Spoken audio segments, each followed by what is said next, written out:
Je vous propose en première partie d'accueillir M. Evers et M. Loger, qui vont nous présenter, qui vont nous présenter l'association Prévention Maïf, ce qui leur évitera d'intervenir en point divers et d'attendre la fin du conseil. Donc comme ça permettra de délibérer plus vite et on reprendra le déroulé du conseil normal après. Voilà, je vous laisse la parole, messieurs. Est-ce qu'on désigne un secrétaire de séance quand même d'abord?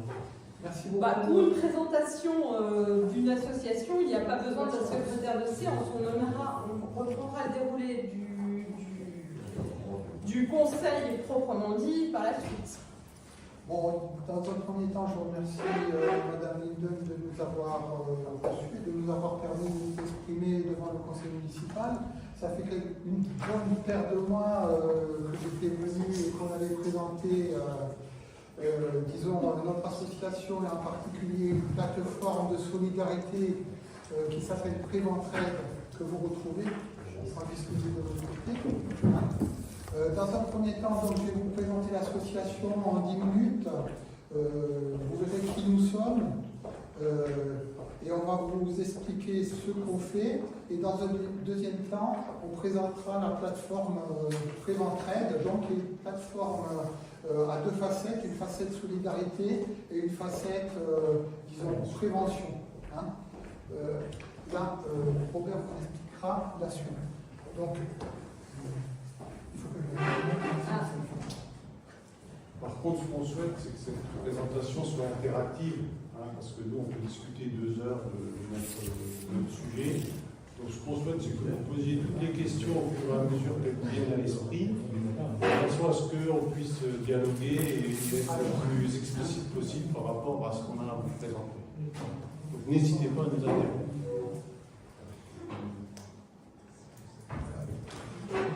Donc alors, nous sommes l'association Prévention Maïf. Alors, c'est une association qui a été créée en 1980. Il y a une antenne dans chaque département. 112 antennes en tout, il y a des départements, il y en a 2. Nous sommes environ 2700 à 2000 bénévoles, ça dépend les années, et puis, disons, la possibilité d'échange. Et notre rôle, c'est en fait sensibiliser, informer et éduquer. Voilà. Donc ça, c'est la présentation de l'association. Il faut savoir que l'association est reconnue d'intérêt général. Donc nous n'intervenons pas que dans les établissements scolaires, nous intervenons aussi chez les seniors, dans les collectivités locales et territoriales, pour Préventraide en particulier, et dans les associations. Voilà. Donc là, vous avez la présentation. Dans chaque dépliant, vous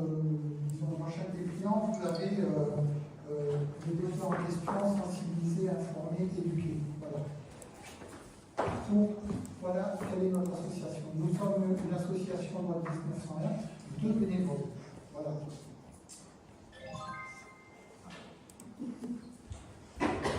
Par rapport à ça, vous avez des questions? Non. Voilà un petit peu nous de l'orientation, la sensibilisation au risque, les accidents de la vie courante, les accidents à la maison, etc. Nous avons disons, du matériel que nous faisons circuler dans les écoles selon les niveaux. Nous participons au premier secours, que ce soit dans les écoles pour apprendre à porter secours, ou en troisième pour les gestes qui sauvent. Nous nous occupons également des risques routiers. Bon, aussi, au niveau des risques routiers, on a quelque chose qui s'appelle le permis piéton. L'objectif, en fait, c'est que les enfants puissent aller de la maison à l'école en toute autonomie. C'est une action au niveau national. Dans le département, on a déjà, avec les gendarmeries, 3900 permis piétons à distribuer tout au long de l'année. Ça va jusqu'au mois de juin, on va dire. C'est quelque chose qui peut être fait dans toutes les écoles et après aussi. De savoir rouler à vélo, c'est un jeu. Voilà. Les risques numériques, c'est plutôt orienté vers les seniors, c'est en fait présenter surtout les risques que l'on peut avoir, comment réagir par rapport à un faux mail, par rapport à une fausse identité, des choses comme ça. Et le dernier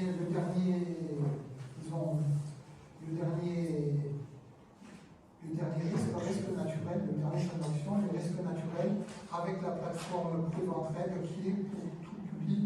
C'est celle qu'on va essayer de vous développer un tout petit peu aujourd'hui. Voilà. Alors, il faut savoir, pour compléter un petit peu ce que dit Daniel, c'est qu'on intervient énormément dans le milieu scolaire, de la maternelle jusqu'à la fin du lycée. Puisque notre champ d'action, qui est les accidents de la vie courante, qui sont les accidents les plus représentés, en fait, les accidents les plus nombreux au sein de la vie quotidienne, c'est les accidents de la vie courante. La deuxième chose, c'est tout ce qui est risque routier, donc permis piéton qui est enseigné à l'école au cycle 2, permis vélo qui est enseigné au cycle 3, ensuite on passe à tout ce qui est scooter et SSR au collège, et donc on est très très souvent, quotidiennement présent dans les écoles du département. Donc ça c'est vraiment nos deux points forts. Oui, monsieur? Est-ce que du coup sur l'adaptation des cheminements, Alors effectivement, sur les nouveaux déplacements, sur les déplacements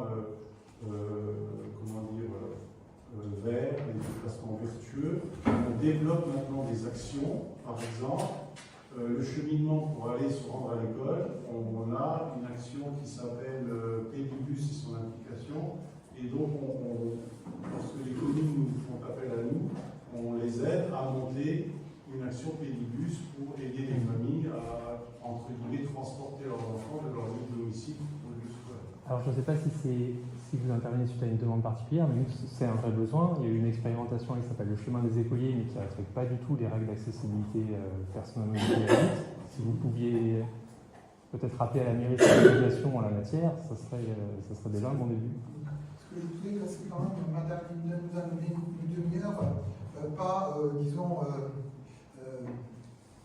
voilà, pas trop. On ne peut pas tout développer.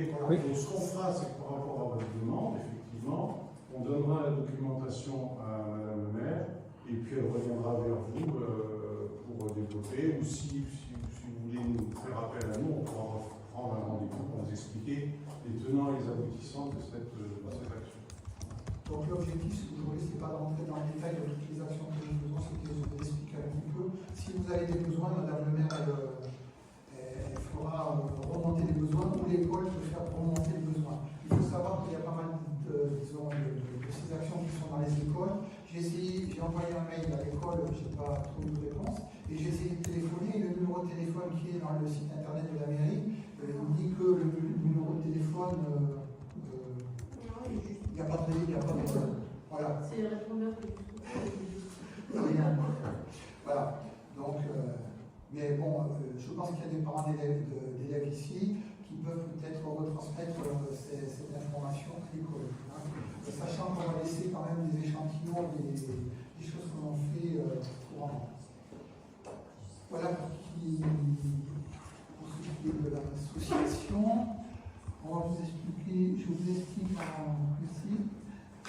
Donc, l'association Prévention Maïf a de nombreuses conventions, je ne les ai pas mis toutes ici, avec l'association des maires de France, avec le ministère de l'Intérieur pour les permis piétons, avec le ministère de l'Éducation nationale et jeunesse des sports au sujet des premiers secours, avec le ministère de l'Éducation nationale pour la réserve citoyenne de l'Éducation nationale, avec le ministère de l'Éducation nationale et de la jeunesse, la délégation à la sécurité routière pour la sensibilisation à la sécurité routière, avec l'UCEP pour le petit tour UCEP, Mobile et Cool, qui est une plateforme qui permet d'utiliser Pédibus, donc amener les enfants depuis la maison jusqu'à l'école, l'opération Savoir rouler à vélo, et avec l'ANATEP, bon ici il n'y en a pas, mais on intervient dans les établissements scolaires qui ont des transports scolaires en fait.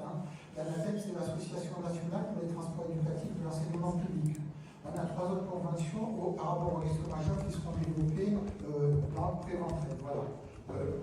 Vous pouvez noter qu'on va vous laisser, je peux vous laisser le PowerPoint, comme je vous laissais le PowerPoint la dernière fois de la présentation de la plateforme.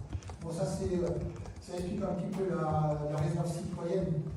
La réserve citoyenne, c'est en fait ouvert à tous les citoyens et leur donner la possibilité de s'engager pour transmettre, faire vivre les valeurs à l'école. Voilà, au côté des enseignants. Je pose comme question, je t'entends. Non, je disais, je connaissais pas ça. La réserve citoyenne. Alors, si ça existe depuis 2015 en fait. Hein. Ah ouais, j'ai vu, mais je ne le connaissais pas. Donc nous, en ayant cette convention, on participe à cette réserve citoyenne en tant que bénévole dans les écoles.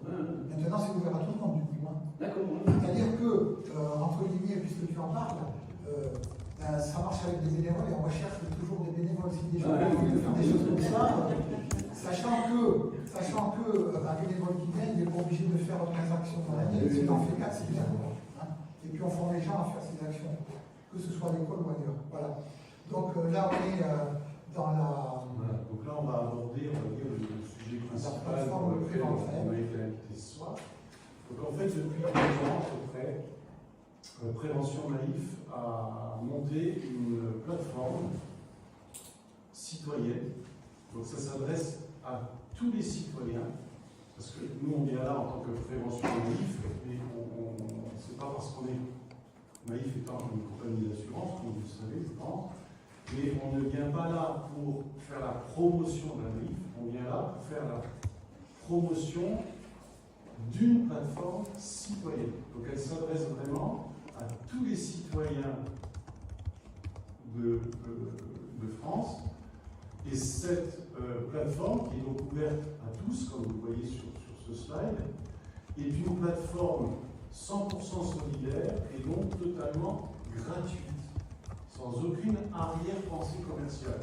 Ça, je le précise parce que je pense que c'est important de le savoir. Donc elle s'adresse à tous. Il n'y a aucune arrière-pensée commerciale, totalement gratuite, 100% solidaire. Et la troisième partie sur la droite avec le pouce qui se lève, c'est une plateforme qui est sérieuse. Alors qu'est-ce que ça veut dire sérieuse de nos jours? Ça veut dire qu'il respecte la charte de bonne conduite. C'est-à-dire que lorsque des personnes, des citoyens, vont s'inscrire sur cette plateforme, ils vont peut-être avoir des... Comment dire? Ils vont peut-être se dire, mais qu'est-ce qu'on va faire avec mes données? On va prendre mon nom, on va prendre mon adresse, on va prendre mon numéro de téléphone, on va peut-être savoir des choses sur ma famille, mon domicile, etc. Donc en fait, la plateforme s'engage à ne diffuser aucune information à qui que ce soit. C'est pour ça qu'on dit que cette plateforme est sérieuse. Voilà. Donc, cette plateforme a 2 objectifs. Premièrement, se préparer ensemble face à des événements de grande ampleur. Et deuxièmement, s'entraider lorsque malheureusement un événement arrive sur la commune concernée ou sur un secteur concerné. Secteur qui peut s'agrandir en fonction de l'événement qui aura lieu. Donc si je prends l'exemple de votre commune, tant mieux, je pense que vous êtes sur une commune, vous êtes citoyen d'une commune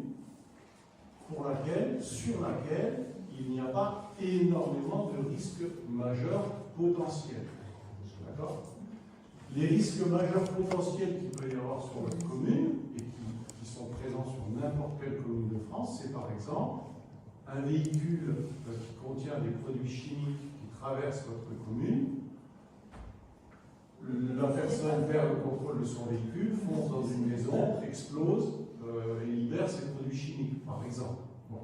C'est arrivé à Metz il y a une vingtaine d'années à la gare de triage, et ils ont dû évacuer, au Metz-Montigny, ils ont dû évacuer par exemple tout un quartier. C'est un exemple.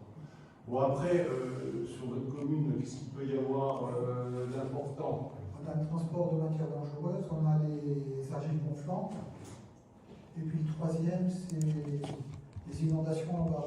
Un petit peu d'eau en bas. En zone jaune. Vous avez le gaz qui passe. Alors, Ah, il y a le gaz. on pourrait imaginer, de matières dangereuses. voilà, on pourrait imaginer, bon, je ne souhaite pas, un problème sur cette copie de gaz. Explosion de la localisation. Elle n'est pas sur notre plan. Ah, il y a La méthanisation n'est pas sur notre plan. Vous avez quand même des habitants qui peuvent être sinistrés par la vie. Même si la méthanisation, elle n'est pas sur le plan. Donc, On ne sera pas aidé, c'est ça. Voilà. Donc du coup, voilà un petit peu la... Mais non, mais s'il est en train de dire qu'on est solidaire. Oui, non, mais voilà, je dis ça. Voilà. Il y a quand même. C'est un risque. Oui, c'est vrai. C'est un risque, voilà. C'est un risque. C'est tout. Parce C'est ce que que j'ai dit. quand on parle par Je exemple. sais que c'est pas sur notre commune, mais c'est un risque. Oui, oui, c'est un risque, effectivement. Je veux dire, hein. Mais on peut voir la Pour terminer ce slide, en fait, vous avez donc l'adresse de la plateforme. Il suffit de n'importe quel citoyen qui dispose de l'accès Internet va sur la plateforme en cliquant préventraite.fr et on accède à cette plateforme. Je vous montrerai tout à l'heure. Est-ce que vous avez déjà des questions par rapport à ce slide? Bon, en tout cas, nous, il y a des risques beaucoup plus évidents que ces risques-là. On a des aires de jeu où les contrôles ne sont pas effectués, etc. Des risques majeurs. Oui. Des risques majeurs. Ouais, là, Est-ce que vous avez non, moi la j'ai dit des risques définition de risques d'usage majeurs? courant qui sont bien plus évidents à traiter que ça. Non, mais, Bien plus la urgent. plateforme- Il y a des poules qui La volent. plateforme, elle est orientée Il y vers a des les poules qui volent. Bravo, waouh. Poules qui volent. Ah, Alors effectivement, il y a beaucoup de risques qui peuvent incomber à une commune, mais nous, c'est par rapport aux risques majeurs, c'est-à-dire que ce sont des risques qui sont pris en compte parce qu'ils vont concerner beaucoup de citoyens en même temps, et pas forcément uniquement les citoyens de la commune. Parce que suivant le risque, le secret peut s'agrandir très vite. Alors, il faut savoir que quand il y a un risque majeur quelque part, donc si on pense à l'été dernier, les feux de forêt, les grosses inondations, etc., l'État, les collectivités territoriales mettent en place des choses. Parce qu'il existe déjà, on va dire, tout un tas d'associations qui gravitent autour de ces phénomènes-là et qui agissent. Donc on peut avoir, je ne sais pas, le secours populaire, le SDIS, enfin, il y a tout un tas de choses. La préfecture qui organise tout ça, en plus, hein, avec les services, l'armée, les pompiers, etc. Alors qu'est-ce qu'on vient faire là, nous, en plus? Qu'est-ce qu'on apporte en plus? Alors on s'est rendu compte que la préfecture, les services qui dépendent de la préfecture et les associations qui gravitent autour interviennent immédiatement et bien souvent ont des capacités à intervenir sur une durée plutôt courte, dans l'immédiateté. Cependant, on a remarqué que certains risques majeurs, si on prend par exemple la Roya dans le sud de la France qui a eu lieu il y a quelques années, eh bien on se rend compte que sur le moyen terme et sur le long terme, eh bien il y a des manques. C'est-à-dire que ces associations de court terme, la préfecture, eh bien, a du mal à suivre les dossiers, si on peut parler comme ça, sur le moyen voire sur le long terme. Et donc, on a proposé cette plateforme de prévention, passe au slide suivant comme ça, parce que voilà comment on va agir. Vous inscrivez en 2-3 clics sur la plateforme Internet et vous vous proposez pour aider dans certains domaines. Alors vous pouvez donner des coups de main multiples. Vous vous proposez pour aider à l'hébergement, au transport, à la mise à disposition de vêtements, de matériel d'hiver, d'espace de stockage. Vous vous proposez en tant qu'aidant, d'accord? Seulement votre profil d'aidant va être masqué, c'est-à-dire qu'il ne va pas être diffusé. C'est le côté sérieux de la plateforme.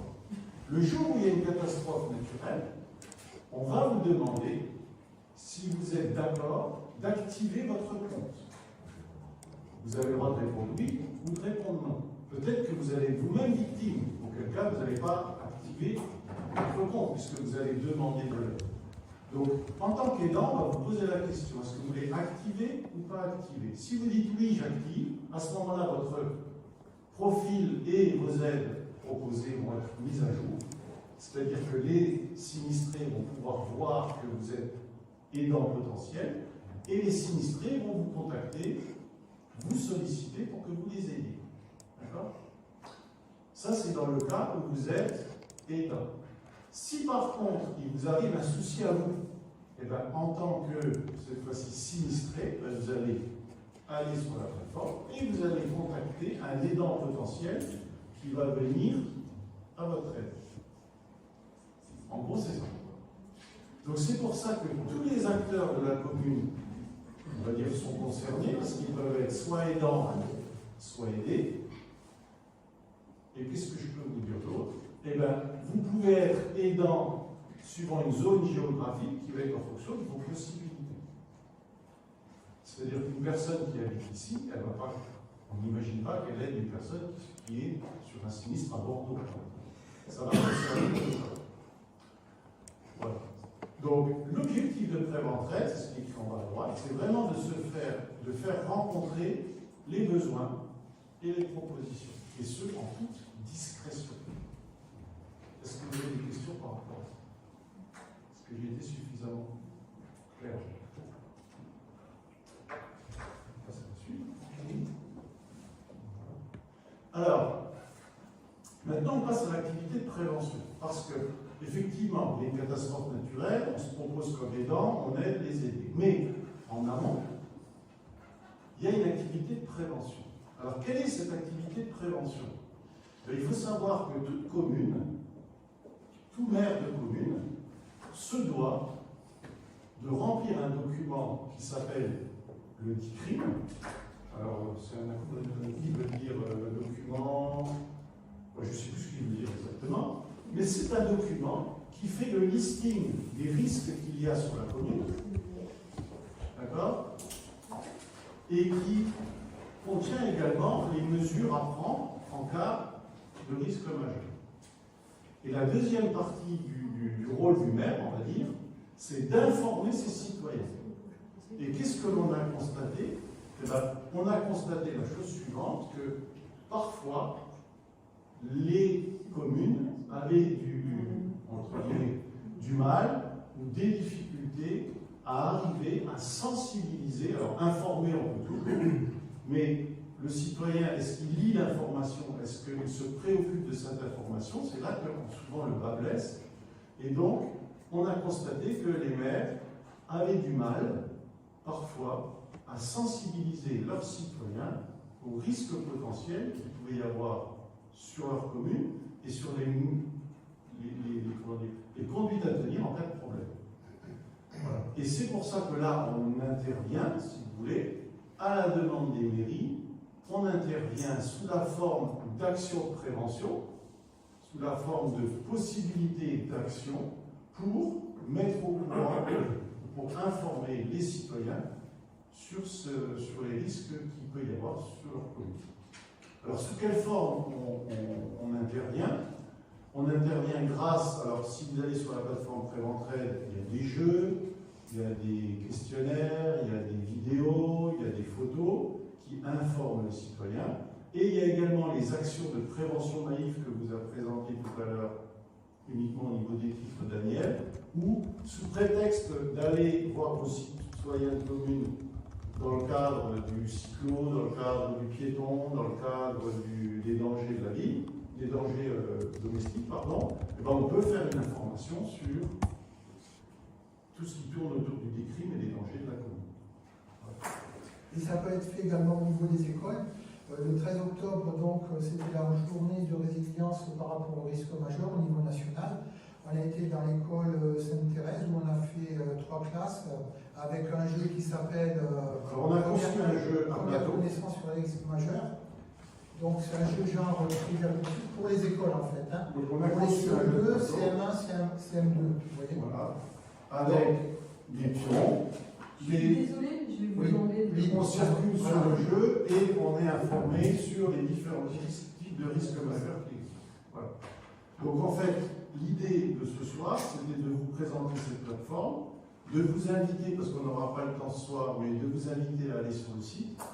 Vous avez tout qui est développé, tout ce qu'on a dit là est très bien développé sur le site, et de savoir si la commune, éventuellement, serait intéressée pour que Prévention Naïf aille en direction des citoyens de votre commune au niveau de diverses actions pour informer les citoyens des risques majeurs. C'est ça. On a dépassé. Non, c'est bien. On n'a pas dépassé. On a essayé d'être clair. On va terminer en question.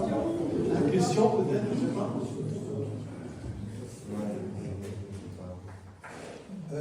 Donc on fait quand même pas mal d'actions au niveau des risques majeurs. On en a une qui est en cours. En fait, notre légitimité, on en parle, on a 3 conventions de partenariat avec des organismes nationaux. Hein. Voilà. Donc je ne vais pas les détailler. Entre autres, notre association présente un spectacle relatif à l'évolution du climat depuis la préhistoire jusqu'à nos jours, en fait, hein, qui a lieu le 26 mars à 16h30. Je vous avais demandé si on pouvait le mettre.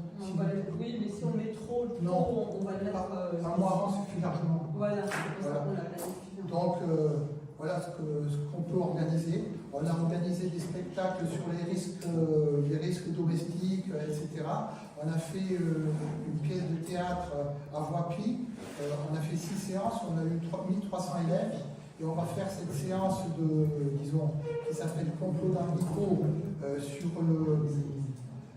sur la communauté de communes du Saulnois. Donc, où on va aussi avoir entre 1000 et 1500 élèves entre les écoles et les collèges. Voilà. Ça, c'est une opération de plus grande envergure. Voilà. Donc, là c'est sur la fin, en fait, pour aller sur la fin. On ne va pas y aller aujourd'hui, puisque bon, on a dépassé. Non, vous n'avez pas dépassé, on n'a pas dépassé, mais on ne peut pas y aller quand même. Voilà. Donc, on retrouve tout dans le députant. Oui. Voilà. Donc, on va vous laisser faire votre. Merci. Merci à vous. Merci pour cette intervention et on ne va pas de revenir vers vous. On n'a pas pu tout faire, mais voilà. Mais on va pas revenir vers vous. On a dit l'essentiel.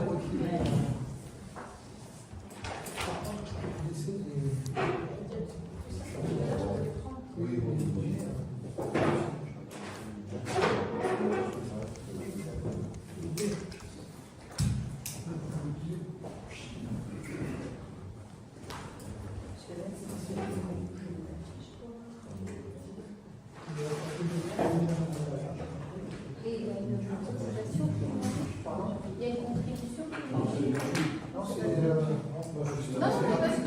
Non, la pièce de théâtre est gratuite. En fait, la pièce de théâtre, on peut sur les actions, permis. Non, c'est gratuit.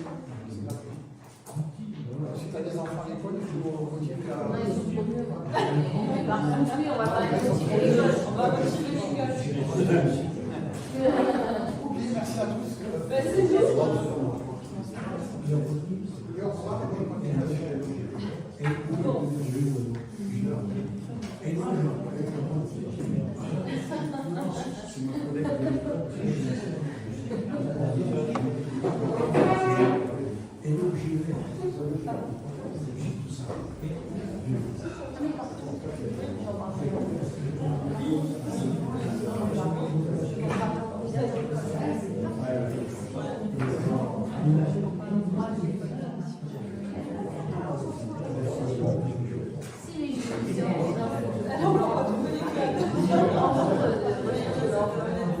Elle s'est pas servie sur mon ordinateur. Ce que j'ai là, j'ai écrit des restants. Mais pourquoi les gens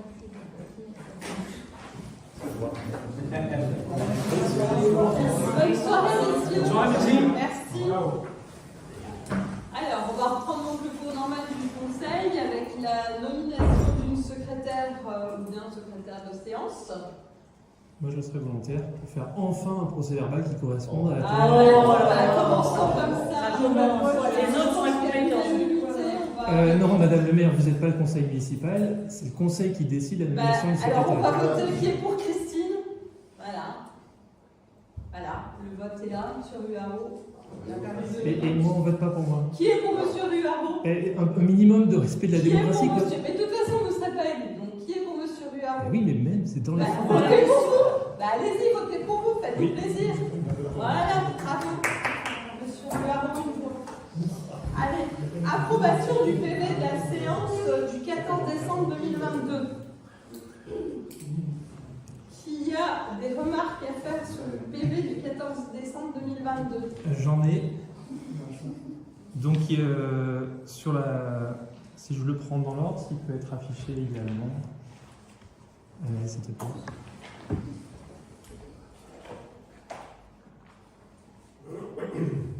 approbation du PV, il est dit que j'ouvre les débats et que je demande des modifications sur le PV du 30 juin. Donc ça, 7 fois, M. Raimondo m'a demandé si je demandais effectivement des modifications sur le 30 juin. 7 fois, j'ai répondu non. Je parle de l'approbation, ce qui était le point numéro 1 du Conseil du 14 décembre. Je parle de l'approbation du PV du 10 octobre, de ce qui a été dit dans la séance précédente. 7 fois, je l'ai répété. Et là, vous écrivez que j'ai demandé des modifications sur le PV du 30 juin. Donc ça, c'est faux. Ensuite, tout ce que j'ai demandé qu'il soit retranscrit, que vous avez d'ailleurs vous-même accepté de reconnaître, par exemple, que la fois passée, du coup, moi, j'avais établi le fait que des propos étaient faux. Vous avez été d'accord pour dire oui, par exemple, l'exaucement, ça n'a jamais été dit. On le modifiera. L'exaucement, c'était pour le 30 juin. C'était pour la décision du 30 juin. Donc c'est bien ce que je dis, je le dis pour la 8e fois.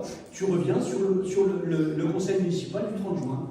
Donc, comme ça te concernait et que tu étais sorti, tu n'as pas en parlé à ce moment-là. Vous n'avez pas. Voilà, mais le problème il est réglé, on passe à autre chose. Là, je suis en train de parler, peu importe sur quoi je parle, le procès verbal est censé retranscrire ce que je suis en train là de dire. Non, monsieur Ruaro. Mais si, c'est ça un procès verbal, ça retranscrit les propos qu'on dit. Sur un point vous concernant, vous n'étiez pas là. Mais c'est pas prendre parti, on n'est pas en train de débattre et de refaire un vote, on est là en train de faire le procès verbal de ce qui est dit. Là, je suis en train de parler, c'est mes propos qui doivent être retranscrits. Non, mais dans ce cas, il n'y a pas d'ordre du jour. C'est-à-dire qu'on peut tout amender tout le temps. Mais non, on est censé dire, on est censé approuver que le procès verbal correspond aux propos qui ont été tenus. Si je parle du 30 juin, du 10 mai, du peu importe, est-ce que j'en ai parlé, oui ou non? Alors, à ce moment-là, avec cette introduction, on parle beaucoup tout le temps. Mais non, Cathy, on ne peut parler que de la retranscription de ce qui a été dit la fois passée, le 14 décembre. Non, le 14 décembre, j'ai dit que je voulais que soient corrigées des choses qui étaient fausses. C'est tout. Monsieur Ruaro, on ne va pas en débattre encore une fois. De toute façon, vous avez demandé, l'ensemble du Conseil a refusé. Donc voilà, le PV ne peut être modifié que si la majorité du Conseil est d'accord avec vous. Ce qui n'a pas été le cas. Voilà. Mais sauf que là, lorsque vous retranscrivez, ils n'ont pas été d'accord pour une histoire que je suis intéressé à faire. Je vous ai expressément posé la question, est-ce que vous êtes d'accord du fait de rajouter des paroles qui n'avaient pas été dites? Non, je vous ai dit que si pour votre bon plaisir, on pouvait remplacer exaucement par... qu'est-ce que c'était, non? Affouillement ou augmentation. C'est pas pour mon bon plaisir. On en est à des questions de vocabulaire. On en est à des questions de vocabulaire. L'exaucement et le but, c'est la même chose. Allez chercher la définition du mot exaucement dans le dictionnaire. Voilà. Ça suffit. On perd notre temps sur des... On a discuté de propos, il n'est toujours pas là, mis dans la bouche de Teddy qui n'a pas prononcé. Donc moi, j'en suis venu à vous poser cette question. C'est ce que j'ai dit, peu importe que vous ayez répondu ou pas. Mais c'est une question importante qui ne retranscrit pas du tout. C'est puisque les procès-verbaux rajoutent des paroles à des gens qui n'ont pas été prononcés, rajoutent des raisons qui n'ont pas été débattues, voire même rajoutent des votes qui n'ont pas eu lieu ou en enlèvent. Oui, ben voilà, je vous ai interpellé. Le procès verbal ne correspond pas à la teneur du Conseil, donc ça ne sert à rien de débattre. C'est ce qu'on a dit le 14 décembre. C'est un point très important parce que c'est le fondement même de la réalité administrative, quelque part, de ce qu'on est en train de faire là. Et c'est pas retranscrit. Alors j'ai une question. Le dernier PV, il est envoyé à la préfecture. Comme à chaque fois. Il est revenu parce qu'il y a des choses qui manquaient sur le... Vous envoyez les procès-verbaux? Ben, il ne peut pas être envoyé, on ne l'a même pas encore approuvé. Qu'est-ce que vous racontez? Celui du 30 juin, et tous les autres. Vous envoyez des relevés de décision, vous n'envoyez pas les procès-verbaux. Anaël, c'est les relevés de décision qui sont envoyés, ce n'est pas les procès-verbaux. Mais tu sais que les PV, on n'est pas obligé de faire un verbatim, parce que sinon les PV, ils feraient 500 pages à chaque fois. Ça, on est d'accord. On est bien d'accord. Donc, voilà. Là, moi, j'acte le fait que... Mon problème, c'est qu'il faut absolument écrire ce que toi tu souhaites, ce que toi tu souhaites. Par contre, quand on te met en difficulté, là par contre, il ne faut pas en parler. Parce que soi-disant, on mettrait en cause ta vie privée. Ah non. Si, tu nous l'écris moult fois. Donc... Oui, ça, je vous demande de ne pas aborder en conseil municipal des choses que quand vous m'interpellez sur ma vie privée, alors convoquez-moi à la mairie comme n'importe quel citoyen. Le but d'un conseil municipal, c'est de déblatérer sur tous les supports que tu peux utiliser pour des raisons politiques. Je reprends tes termes, hein. Et ça, par contre, ça ne dérange pas. Par contre, nous, quand on parle de toi, on n'a pas le droit. Bon, ben voilà, c'est. Donc, du coup, on peut passer en fait. Une fois qu'on a dit ça. Donc, bon, très bien. Vous ne considérez pas important ce débat-là. Ça, c'était donc sur ce nouveau mensonge. Donc, vous êtes d'accord pour dire que j'ai demandé des modifications sur le PV. Cette fois, j'ai dit non, on parle du procès verbal du 18 octobre. Vous êtes d'accord pour laisser ça? Non, mais tu reviens sur des points qui avaient été parlés au 30 juin, t'es d'accord? Entre autres. Voilà. C'est ça, c'est compliqué. Hein, tu reviens sur des choses qui avaient été. Voilà, et puis tu dis non, c'est pas le 30 juin. Alors, on a perdu quand même. C'est ce qui a été dit le 18 octobre. Oui, mais 30 juin, Et là, aujourd'hui, on en est sur ce qui a été dit le 14 décembre. Si le 14 décembre, on a parlé du 30 juin, oui, on doit mettre. Toi, tu as parlé. Oui. Oui, mais t'as pas à en parler. C'est ça que tu n'arrives pas à comprendre. C'est toi qui parles du 30 juin. C'est ça que tu n'arrives pas à comprendre. Un conseiller intéressé à l'affaire, il ne peut pas participer au débat et au vote. Oui, mais tu refais le débat derrière. Et derrière, tu veux que ce soit noté le débat que tu fais après. Donc. Non, mais Olivier, rien à voir. Je demande que le procès verbal, le gage de la confiance dans le débat. Reprenne les termes que tu fais parce que tu as pas. Mais non, les termes que vous avez dit dans le débat. Et derrière, pas que je donc voilà, allez, bon, en tout cas, c'est autre chose. Ça, c'est peine perdue. Point numéro 1. Point numéro 1. En tant que membre, je demande à avoir la proposition. Non, je vous ai dit, le CGCT, il donne un droit aux élus d'être informés des affaires soumises à délibération. Entre deux conseils, on a 0 information en tant que conseillers municipaux. Vous en avez le droit. Par contre, quand on vient ici pour jouer notre rôle, on a été élu, on est censé jouer un certain rôle. On a le droit de savoir ce sur quoi on délibère. Donc ce n'est pas au titre de membre de la commission scolaire. Ça, j'ai effectivement fait une remarque pour dire c'est quand même scandaleux que la commission qui traite des affaires périscolaires, quand même, vous avez fait une remarque. Oui, de l'évolution des besoins, etc. Qu'on ne soit pas associé. On ne l'a pas complètement inventé quand même, rassurez-moi. Non. Voilà. C'est pour ça que je demande une modification. Donc ça. C'est pas une invention. Je trouve ça. Je m'émeus que la commission scolaire qui traite du périscolaire ne soit pas associée à la création et du coup aux besoins d'un nouveau bâtiment. Mais moi, c'est pas ça le point important. C'est, je dis là, vous avez voulu nous faire payer une facture et vous retenez que on n'a pas le droit de savoir l'objet de la facture. On va aller au fond de l'affaire. En fait, ce qui vous turbine, c'est que vous n'êtes pas au courant de tout ce qui se passe dans la commune. Donc je vous confirme que tant que vous agirez de la façon dont vous agissez, effectivement, on n'aura aucune envie de travailler avec vous. Et cette façon. Je vous demande pas si vous avez envie, je vous dis que la loi vous oblige à informer les conseillers municipaux.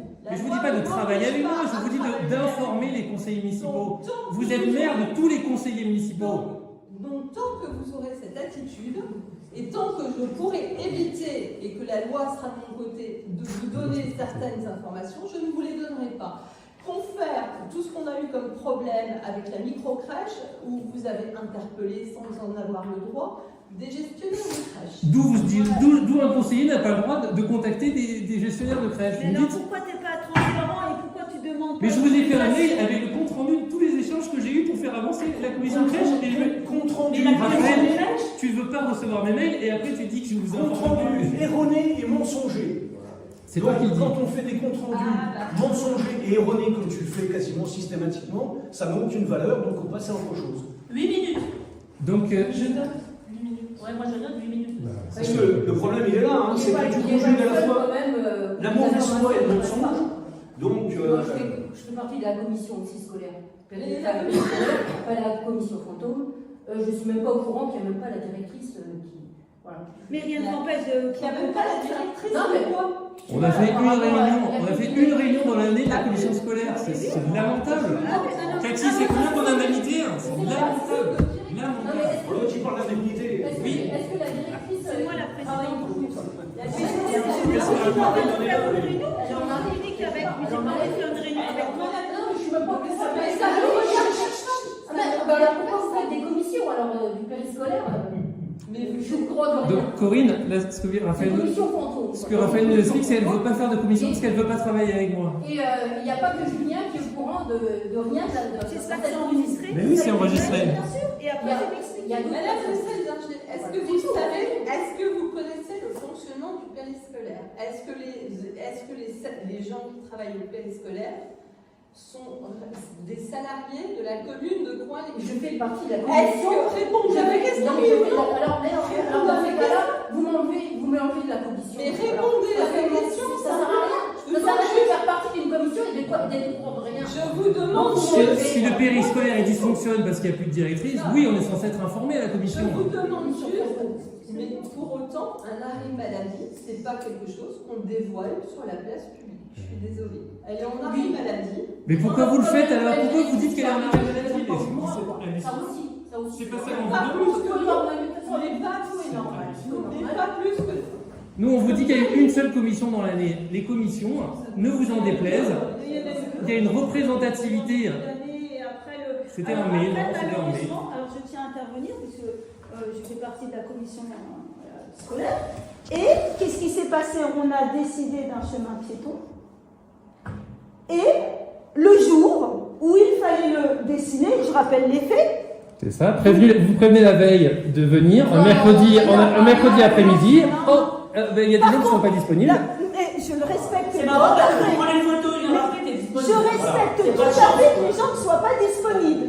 Mais quand on a des informations qu'on vient balancer après coup, je me dis, mais en quoi est-ce que c'est constructif? Juin 2021, un an avant, j'ai fait un courrier à la mairie dont tous les élus étaient en copie, sauf ceux qui ne veulent pas recevoir les mails, Raphaël, dans ces deux cas. Mais bon, qui stipulait. à l'époque, je le recevais. Eh bien, du coup, pourquoi tu dis que tu n'es pas au courant? Les largeurs obligatoires, elles étaient dans ce courrier. Eh bien, alors, dans ta démarche, pourquoi tu ne viens pas la veille nous rappeler, nous redire? C'est le mail que j'ai fait à Cathy la veille. Je l'ai fait la veille à Cathy, ce mail. Où je lui ai rappelé que c'est 1,20 m la largeur. La veille, je lui ai fait ce mail. On est en train de parler du procès-verbal du précédent conseil, et toi, tu es en train de nous faire tout un sketch sur la commission. Comme tu fais à chaque fois, c'est que, voilà, il faut que ce que toi tu veux, il faut que tu le places. Voilà. Donc, il faut qu'on passe au budget 1800 €. On a décidé de passer 1800 €. On a mis d'un budget à un autre pour payer les frais d'études. Bon, ça te convient pas. Et vous considérez que... Ça a été voté, toi t'es contre. Voilà, ça s'appelle la démocratie derrière, point à la ligne. Et là, on parle de l'approbation des débats. Moi, je dis que dans le débat, j'ai fait une remarque. Vous avez juste... Ça, vous l'avez dit. Il faut payer une facture et pas traiter les propositions. Vous considérez qu'on doit payer des factures parce que des gens ont travaillé, peu importe ce qu'ils ont fait. Mais tu ce qu'ils ont fait. Oui, c'est ce que vous avez dit. On n'a pas regardé le contenu. Parce que si le contenu te Ils envoient une facture, on paye. Si le contenu te plaît pas, tu payes pas, c'est ça? Mais oui, c'est ça contrôler un prestataire. Quand vous passez une commande et que la prestation elle correspond pas, on paye pas les factures. On paye pas les yeux fermés, Martine. Parce que tu crois que ça a été payé comme ça, toi? Puisqu'il n'y a que la commission de travaux, tous ceux qui ont voté cette facture-là, ils votent les yeux fermés. Mais oui, ils sont bêtes et incompétents. Qu'est-ce qui te permet de dire ça? Quels sont les arguments qui te permettent de dire ça? Vous dites vous-même qu'il n'y a que les membres de la Quels commission sont de les travaux. arguments qui te permettent de dire ça? Vous refusez la Quels commission. sont les arguments qui te permettent de dire qu'on a voté les yeux fermés? Mais puisque le contenu lié de la prestation liée à la facture, personne en dehors de la commission de travaux l'a vu. Et pour autant, la commission de travaux a payé les yeux fermés cette facture. Mais pas les yeux fermés, puisque eux, ils l'ont, le rapport. Ah bah oui. Donc, on passe à autre chose, parce que les yeux fermés, c'est la commission de travaux qui a. Moi, je tiens juste à rappeler qu'en temps de la commission scolaire, c'est quand même très très difficile quand on veut faire avancer un petit peu l'école, mais un petit peu juste comme ça dans notre petite commune, de travailler avec vous, parce que dès qu'on va proposer une idée, eh ben on sait que derrière on va c'est ça le jeu de l'opposition politique. Moi, c'est pour le village. Moi, je suis pour le village. Je ne suis pas pour l'opposition. Et tant que je pourrais faire avancer le village, L'opposition, c'est s'oppose pas avec quelque chose. Alors ne faites pas des commissions. Les commissions. Corinne, qu'est-ce qui t'empêche de demander? Vous retirez de cette commission. Mais pourquoi tu demandes ça comme si elle est mieux la prochaine Où tu vois s'opposer pour s'opposer? Non, j'ai dit que les commissions. Non mais c'est important. Les commissions, elles sont censées refléter. On recentre le débat sur l'approbation du PFE. J'ai un dernier point que je veux faire remarquer, s'il vous plaît, je voudrais faire remarquer un dernier point sur les points divers. Vous êtes normal, non, mais pas normal. Dans ce projet de procès verbal, peut-être que ça a été dit, mais c'est des informations complètement fausses qui sont retranscrites ici. Une fois de plus, en défense du promoteur immobilier. Alors, monsieur Ruaro, vous Oui. arrêtez tout de suite vos remarques. Vous étiez parti, vous avez claqué violemment la porte à 20h. Donc, vous n'avez pas à faire de remarques sur un point où vous n'étiez pas présent. Eh bien, détrompez-vous, Madame le maire, détrompez-vous. Aujourd'hui, je suis présent. J'ai à voter, y compris sur cette partie-là. Cette partie-là, je dis qu'elle est fausse. Je dis qu'elle expose la mairie peut-être même à des attaques. Mais qu'est-ce qui te permet de dire qu'elle est fausse? C'est-à-dire que tu nous traites de menteurs? Oui, c'est ça. On est bien d'accord. C'est ça. Alors fais bien attention à toi. Parce que quand on ne fait pas tes rapports, tes messages, les courriers, les mails que tu fais, quand tu conjugues dans chaque phrase la mauvaise foi et le mensonge, tu n'as pas d'ordre et de leçons à nous donner. Donc on passe à autre chose. Et hop. Et là, typiquement, vous n'avez même pas envie de savoir quels sont les points qui sont faux, vous allez laisser votre... Mais t'étais pas là. Mais t'étais pas là. T'étais pas là. Mais comment tu sais que c'est faux? Mais comment tu sais que c'est Il y avait faux? un match qui est Non marqué. mais, c'est ce que je suis en train de vous dire. Alors, je reprends exactement ce que je vous ai dit. Je ne suis pas en train de dire que ça n'a pas été dit, je dis que le contenu est faux. Mais écoutez ce que je dis. Est-ce qu'on a demandé de juger le contenu? Non. Il fallait être là pour pouvoir en discuter au moment de la discussion. On me demande de voter ou Monsieur pas. Ruaro, On me demande d'approuver un Monsieur procès verbal. Ruaro, le Oui. procès verbal retranscrit ce qui a été dit au moment du conseil. Mais la preuve que non. La preuve que non, vous l'avez refusé sur les autres points. Ça, c'est ce qui a été dit au moment du conseil. Vous ne pouvez pas dire le contraire puisque vous n'étiez pas présent. Maintenant que votre opinion soit différente, c'est pas notre problème à l'heure actuelle. Là, on est sur l'approbation du PV du conseil municipal du 14 décembre. Très bien. Donc que vous pensiez que ça, ce ne soit pas la vérité, pensez ce que vous voulez. On n'en est pas à étudier vos pensées. Heureusement d'ailleurs. 16 minutes. Voilà. Donc on passe au vote. Qui est contre l'approbation du PV? Quelle version?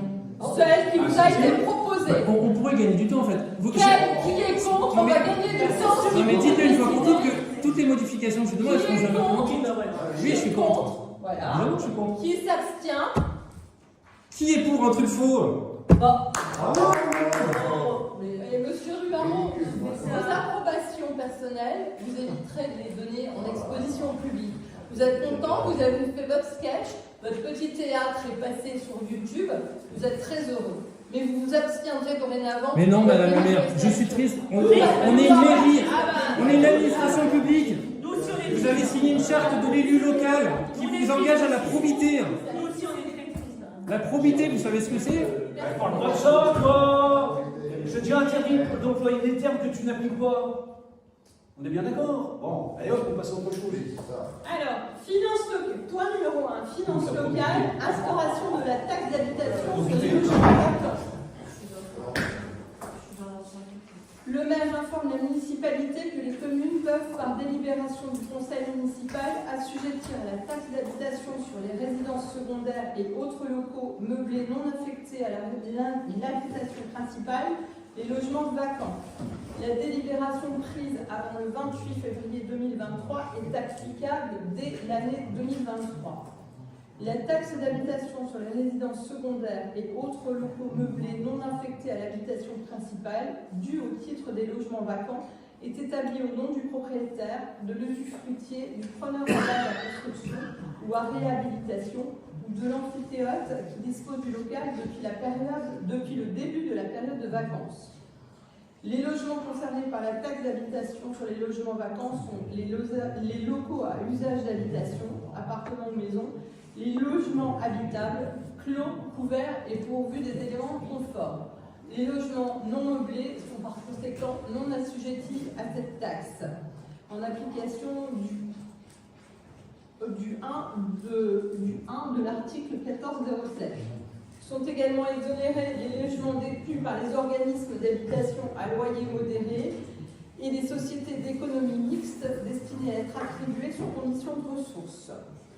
En cas d'imposition erronée à l'appréciation de la vacance, les dégrèvements résultants sont à la charge de la commune et non pas à la charge de l'État. Ces dégrèvements s'imputent sur les attributions mentionnées à l'article L. 2332-2 du CGTCT, Code taxe locale. Il est donc proposé au Conseil municipal d'assujettir les logements vacants à la taxe d'habitation sur les résidences secondaires et autres locaux meublés non affectés à l'habitation principale et de charger le maire de notifier cette décision aux services concernés.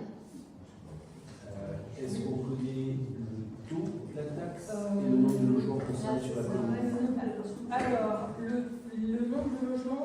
C'était 8. Voilà. Le taux est resté le même que... Donc ça représente quoi? C'est pour la commune une cinquantaine d'euros par logement, 60 millions, quelque chose comme ça. Ça ne représente pas grand-chose. Je pense que c'est plutôt... Un message envoyé. Voilà, tout à fait. Et c'est quoi le message? On vous fait payer une taxe d'habitation alors que votre logement il est vacant. Non, mais justement, c'est quoi le message?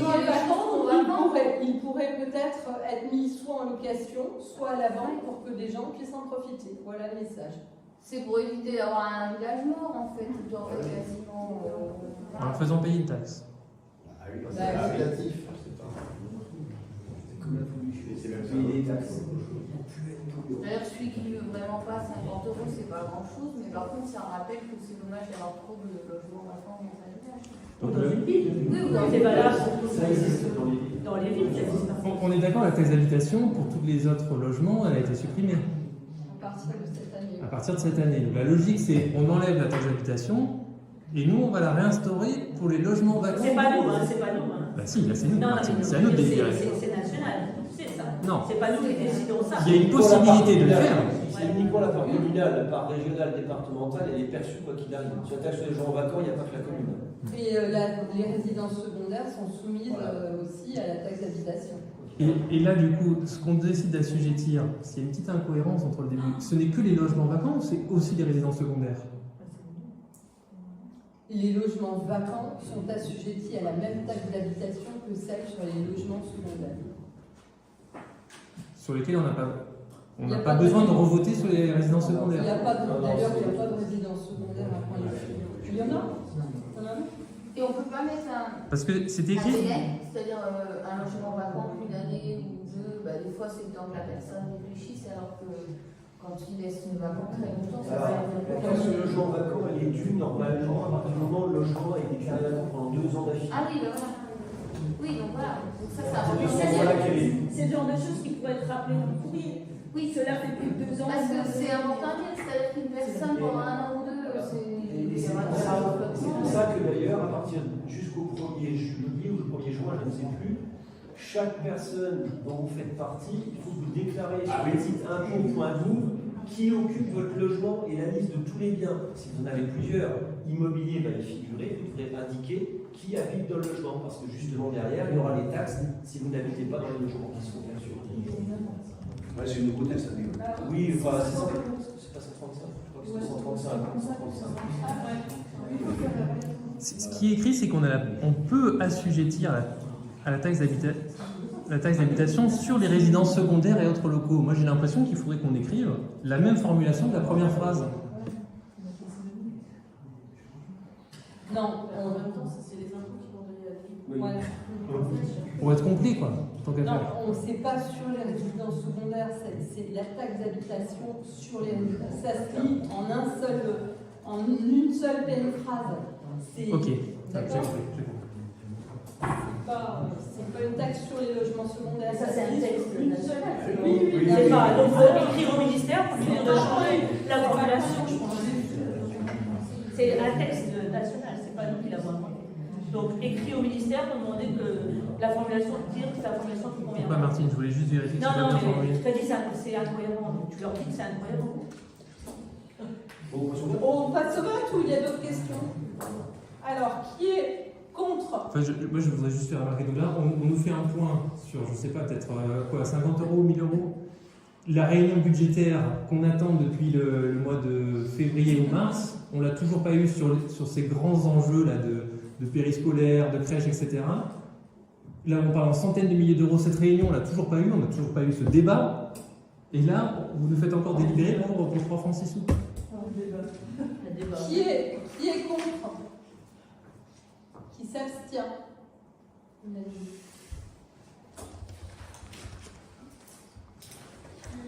Pierre Olivier, tu veux lire? Le cimetière. Ah, voilà, oui, je vais pas les 17 pages. Point numéro 2, domaine et patrimoine, autres actes de gestion du domaine public, détermination des modalités d'usage des emplacements pour les concessions au cimetière. Présentation Le maire informe l'Assemblée municipale qu'il ne reste plus que 5 emplacements comportant des caveaux 2 cases au cimetière communal. Les municipalités précédentes avaient pris l'habitude d'acquérir des caveaux d'avance. Les concessions avec caveaux 2 cases sont cédées à 850 € et les concessions 4 cases à 1700 € pour la perpétuité. Les emplacements restant peu nombreux, il est nécessaire de décider si on renouvelle le principe des caveaux d'avance et ainsi prévoir les dépenses au budget primitif 2023, ou si on laisse les concessions pleine terre et dans ce cas, réglementer leur utilisation. Il est nécessaire également de définir le tarif et la durée de ces nouvelles concessions. Proposition. Il est proposé au conseil municipal, proposition numéro 1, de renouveler le principe des caveaux d'avance et donc de charger Madame le maire ou son représentant de recueillir des devis pour la réalisation des travaux, de proposer à l'approbation des devis lors d'un prochain conseil municipal. Proposition 2, de ne pas prévoir des caveaux d'avance dans les emplacements en pleine terre, d'approuver les modifications proposées au règlement du cimetière communal tel que présenté, et de définir les durées et tarifs des concessions. Je crois que le problème, c'est que comme il n'y a plus assez de... S'il y a plusieurs décès consécutifs, on risque de se retrouver... Il n'y a même pas besoin qu'il y ait des décès, en fait. Tu peux, toi, si demain, ton envie, aller réserver ton caveau, aller réserver ton caveau, et il n'y en a plus d'avance. Et comme il n'en reste que 4, on prend une décision pour...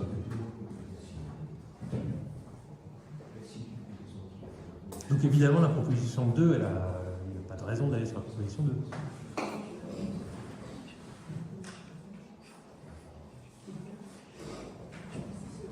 Parce qu'on a fait, jusqu'à présent... À moins qu'on soit à ce point limite budgétairement, qu'on en est à vouloir grappiller 50 € tout ça et qu'on a plus d'argent pour ça, peut-être. J'ai pas compris la question. Si vous nous proposez cette proposition 2, c'est quoi? C'est parce que budgétairement, on est limite pour le faire? Non, c'est une décision qui doit être prise. Est-ce qu'on continue ce qui a été fait ou on ne prend pas le C'est ça la démarche, c'est dans la continuité d'avoir un peu quelques-uns d'avance, non? Parce que sinon, Oui, une question, c'est pas la famille qui paye le caveau. Si, mais c'est sûr que si t'en fais 10, ça te revient moins cher que d'en faire un par un. Donc tu refactures. C'est des dépenses immédiates, mais qu'on voilà. récupère pas en Voilà. Alors on a eu un seul, pour le moment, on a eu un seul devis. C'est pour ça que pour avoir un ordre d'idée. Donc la fourniture et la pose de 10 caveaux de place nous reviendrait sur un seul devis qu'on a eu pour le moment à 12 560 €. Oui, de toute façon, on a demandé d'autres devis, mais on n'a pas encore. Mais là, c'est pas le problème d'argent, c'est décidé. Et puis surtout, l'ordre d'idée, après, ça va pas passer du simple au triple, mais c'est surtout pour savoir si on fait ce qu'on décide de faire. C'est le principe, est-ce qu'on renouvelle le principe des caveaux d'avance? Et donc à ce moment-là, effectivement, il faut qu'on demande d'autres devis. Soit on part du principe qu'on ne prévoit pas de caveau d'avance et on laisse les gens se débrouiller. Moi, je l'ai vécu, donc je peux te dire que c'était le. Mais parce qu'il parle des caveaux 2 cases et 4 cases, donc si on décide d'en prévoir, on prévoit un certain nombre de cases et un certain nombre de 4 cases. Je sais pas si après, tu peux prévoir en fait que des deux cases parce que tu peux très bien avoir deux et faire un document commun sur les deux. Concrètement, pour les gens, je ne connais pas le système, c'est plus facile quand le caveau, on va dire, est déjà préconstruit, ou alors ça ne change rien pour le particulier. Si, parce que c'est super. Pour exemple personnel, je peux te dire que si le caveau n'est pas construit, t'attends, si tout va bien, une semaine. Si jamais ça gèle, ils ne peuvent pas faire le caveau. Voilà, tu peux. Et ça, du coup, c'est la commission travaux qui a pondu cette. Non, mais je veux dire, non, mais c'est franchement. Si je peux me permettre, j'apprécie pas trop le mot pondu. Oui. Non mais qui serait à ce qui irait voter cette proposition 2? Adapté sur les mots, là, dit vous avez pas utilisé le bon terme. Non, pondu, je l'assume. Pourquoi on n'en est pas à délibérer sur des devis? Pourquoi on nous fait... C'était là ton petit sourire. Pourquoi on nous fait voter sur un truc aussi évident? Parce que monsieur Ruaro, ce qui est évident pour vous ne l'est pas pour les autres, et parce que légalement, je n'ai pas le droit de décider de prendre... De solliciter des devis, mais bien sûr que si, vous avez le droit de solliciter des devis. C'est pas ça, on sollicite pas les Non mais et qu'on vote directement pour faire le truc, on n'y revienne pas encore dans le parce petit que, débat. parce que vous, de votre petit côté, vous ne vous rendez pas compte qu'un devis c'est du travail, que les sociétés pendant qu'elles font... Mais oui, mais vous avez des indemnités pour ça, on a une filière à temps plein aussi. Écoutez-moi, mais pas Demandez vous, 3 devis. les sociétés, quand elles font un devis, l'employé, le salarié, pendant ce temps-là, il n'assume pas un autre travail.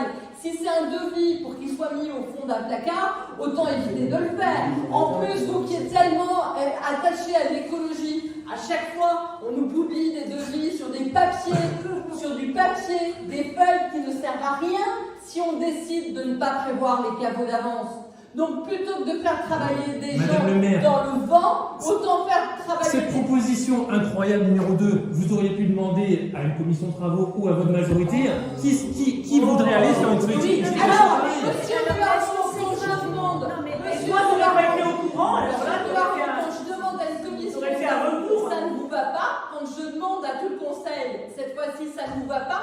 Donc, vous me ferez le plaisir de me faire je ne sais pas, un petit exemplaire, une petite livre rouge, un petit livre rouge de comment travailler. Puisque quand on travaille en commission, ça ne vous va pas. Quand je demande l'avis de tout le conseil, ça ne vous va pas. Donc expliquez-moi comment il doit faire. Mais pas ce soir, parce que franchement, j'ai mieux à faire. Faites-moi un exemplaire. Je vous ai demandé, est-ce que la commission de travaux a travaillé sur cette proposition?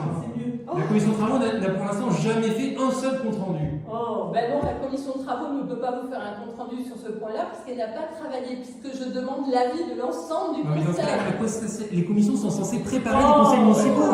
La commission n'est pas censée prendre une décision. La commission. Elle est censée proposer. Eh ben voilà. Alors, voilà, nous proposons. Sauf que pour proposer ça, j'ai peut-être pas besoin de réunir une commission. Enfin, je sais pas, à moins que vous voulez qu'on réunisse une commission pour arriver à 2 propositions aussi simples que ça. Tu restes la présidente de toutes les commissions. Oui, je reste la présidente de toutes les commissions, oui, effectivement. Donc, on va convoquer une commission simplement pour 2 propositions comme ça. Mais non, mais pour évacuer cette deuxième et qu'on vote. Mais la commission de travaux ne peut pas prendre de décision sans passer au conseil. Je vous le dis dans quelle langue, encore une fois. C'est quand même incroyable. C'est pas une décision, là c'est... Ah bah si. Non.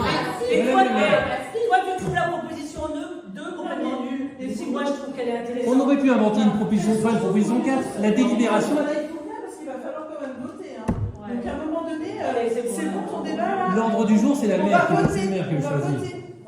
Alors, juste si je peux rajouter quelque chose a priori constructif. Bon, je pense qu'effectivement, il faut revenir à la proposition 1 pour permettre les habitants qui se retrouvent déjà dans la peine avec des difficultés pour creuser le caveau. Simplement, il faudra peut-être prévoir un changement au niveau des tarifs. Si on en est sur les devis qu'on a là, parce que 12 000 pour 10, ça fait 1 200 € chaque emplacement. Voilà, c'est juste ce que je voulais rajouter. Pour le reste, effectivement, la proposition 1, elle paraît logique. Il faut le soumettre au vote. Et on aurait pu proposer de raser le cimetière aussi. Et quel intérêt? Non mais des propositions stupides, on peut en rajouter 10 000. Monsieur Ruaro, votre spectacle avec votre caméra qui filme, gardez-le pour vous, il n'intéresse plus personne. T'as même des points comme ça, il faut que tu fasses un scandale. Raser le cimetière. Non mais vous nous faites délibérer sur n'importe quoi, mais qu'on avance sur des trucs concrets. On retiendra que tu as proposé de raser le cimetière. On mettra dans le compte rendu. Monsieur Ruaro, encore une fois, à titre d'exemple. Vous nous dites qu'il y a plus de cases, et là on a... Est-ce qu'on fait ça ou pas? On n'est pas dans un tribunal. Monsieur Ruaro, à titre d'exemple, encore une fois, j'en parle à titre personnel puisque je l'ai vécu, à Marly, il n'y a pas de caveau d'avance. Mais vous le dites, ça a été une habitude à prendre les cuivriers. Et bien on va changer. Bien sûr, vous le dites à titre personnel. Pour être changé, monsieur Ruaro, si elles ne conviennent pas aux Mais vous gens. dites tous que c'est illogique. pourquoi vous nous soumettez en débat? C'est logique. Mais en fait, c'est toi qui mènes le débat sur quelque chose. Allez,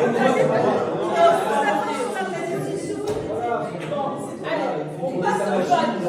On passe au vote. Qui est pour la proposition 1? Voilà. Unanimité. Et moi j'avais juste une question, j'essayais de la passer tout à l'heure, et c'est Christiane qui pourra nous aider. Qu'est-ce qui s'était passé la fois précédente? Les Gabons les avaient eu vachement tôt, je me souviens plus, et ils avaient mis longtemps à les placer, c'était quand même un peu glauque. Hein, on ne sait plus. En tout cas, il faudra peut-être qu'on essaie d'être vigilant à ça, parce qu'on les avait au moins 6 mois ou 10 mois, enfin. Ah bah ouais, je vous assure, c'est quand même pas génial tous les matins passer voir des cabots. Autant un cimetière, ok, mais des cabots, voilà. Et d'ailleurs, l'aménagement paysager là, de ce qui a été fait, ça a été Allez, on a passé beaucoup de temps sur ce point-là, je pense que. Allez, il fallait utiliser un temps pour ça. Point 3, finances locales.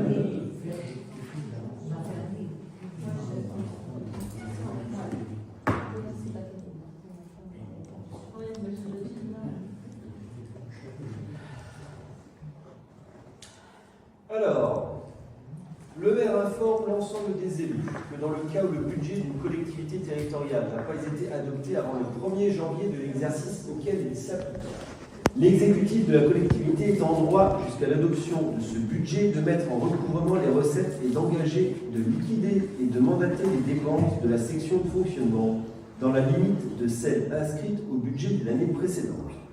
Il est en droit de mandater les dépenses afférentes au remboursement en capital des annuités de la dette venant à échéance avant le vote du budget.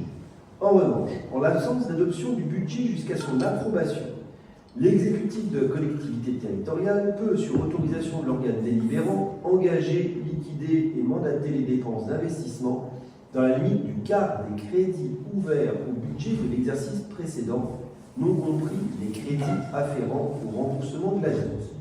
Ainsi, pour payer les services faits, il est donc nécessaire que l'Assemblée délibérante accepte la mise en paiement des factures d'investissement reçues détaillées ci-dessous.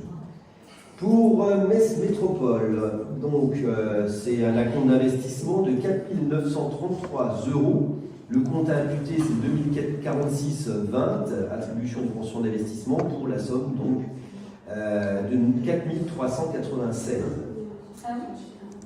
Challenger, c'est les panneaux de signalisation routière, c'est 574,80. Le compte, c'est 2152,117 installation de voirie, matériel divers. Et la dépense, donc, à imputer, c'est 574,80. Et donc, Vaugelet pour la cloche, 3852, le compte vous indiqué, et donc pour la dépense de 3852. Donc, vu l'article du CGT, il est proposé au conseil municipal d'autoriser le maire ou son représentant à liquider, mandater la dépense d'investissement ci-dessus mentionnée avant le vote du budget primitif de l'exercice 2023, d'inscrire les crédits correspondants au budget primitif 2023 lors de son adoption. Panneaux de signalisation, c'est les 2 panneaux d'entrée, c'est ça? Du village? C'est les panneaux 30. Qu'est-ce qu'on a racheté comme autre panneau? On a racheté c'est un mélange de plusieurs factures. On a racheté un petit signalétique aussi, chemin Champel. Qu'est-ce qu'on a racheté? La rue des Jardins aussi, ouais. On a racheté plusieurs. En fait, c'est plusieurs factures regroupées sur ce chapitre-là. Bon, ça c'est une parenthèse, mais ça serait bien qu'on ait un panneau virage dangereux quand même un jour. Ici.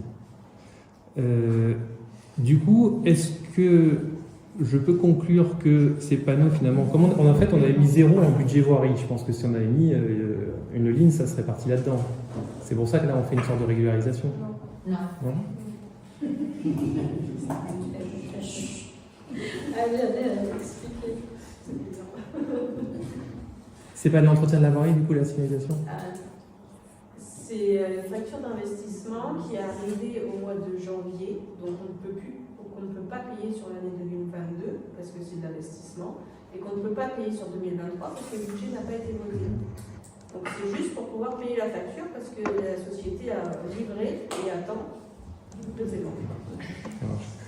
Le sens de ma question, c'était bon, mais ça on le verra du coup dans le vote du compte administratif, c'est au final qu'est-ce qu'on a dépensé sur l'entretien de la voirie. Bah, vous le verrez au moment du compte administratif, effectivement. Donc, autre question sur ce sujet. On passe au vote. Qui est contre? Qui s'abstient? Point 4. Approbation du rapport sur le prix et la qualité du service public de prévention et de gestion des déchets ménagers et assimilés. Le maire informe la municipalité que le rapport annuel 2021 sur le prix et la qualité du service public de prévention et de gestion des déchets ménagers et assimilés doit être soumis à l'approbation du conseil municipal des communes membres de Metz Métropole, conformément aux dispositions en vigueur. Vous avez donc tous pu lire le rapport et il est donc proposé au conseil municipal d'approuver le rapport 2021 et de charger le maire ou son représentant de notifier la présente décision. Il faudrait qu'on m'explique les 50 pages. T'as pas tout compris. C'est les photos que t'as pas compris. Ouais. Voilà, page 37, paragraphe numéro 3. Question? Alors vous allez dire que je regarde tout, mais en fait c'est soit on dit on s'intéresse à rien et on vote. Bah oui, C'est c'est pas comme parce nous qu'on on dit fait. rien qu'on s'intéresse Ouais, pas. ouais. Non, ça c'est ton interprétation. Non, mais C'est ton interprétation. Non mais pour rigoler, tu fais que vous rigolez, tu fais de bah non, je vais pas lire ce qu'on nous soumet, je vote. Mais tu fais ce que tu veux et tu juges pas les autres, s'il te plaît. On a marre. Hein. Moi je fais remarquer que ce rapport est censé avoir une analyse des coûts sur 3 ans. C'est pas le cas. Ceci dit, je voterai pour parce que tout le reste y est, mais vous pourrez faire remonter ça. Vous avez une délégation sur les déchets. Vous regarderez l'annexe 13 du CGCT. On est censé avoir une analyse des coûts sur les 3 dernières années. Je ferai remonter, comptez sur moi. Nous passons au vote. Qui est contre?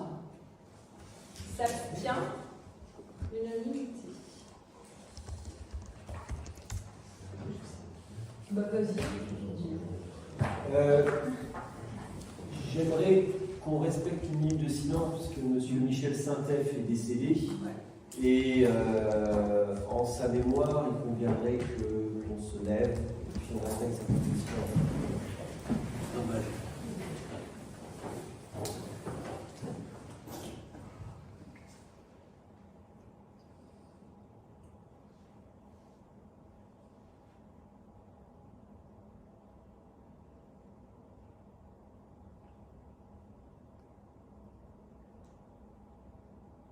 Je vous remercie. Alors, je croyais que tu voulais dire quelque chose. Est-ce que la mairie a pu apporter un témoignage à la famille? Est-ce qu'on peut envisager quelque chose? La mairie a fait livrer les gels, la mairie a fait ce qu'il fallait, il y a eu une annonce dans le journal. Et est-ce qu'on pourrait envisager quelque chose en la mémoire de ce qu'il a fait dans son mandat? Il voulait pas.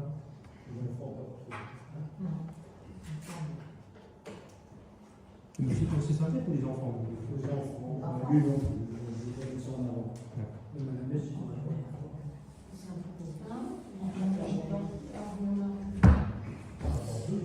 De ce que j'ai compris, moi, c'est à lui qu'on doit c'est de son mandat à l'école.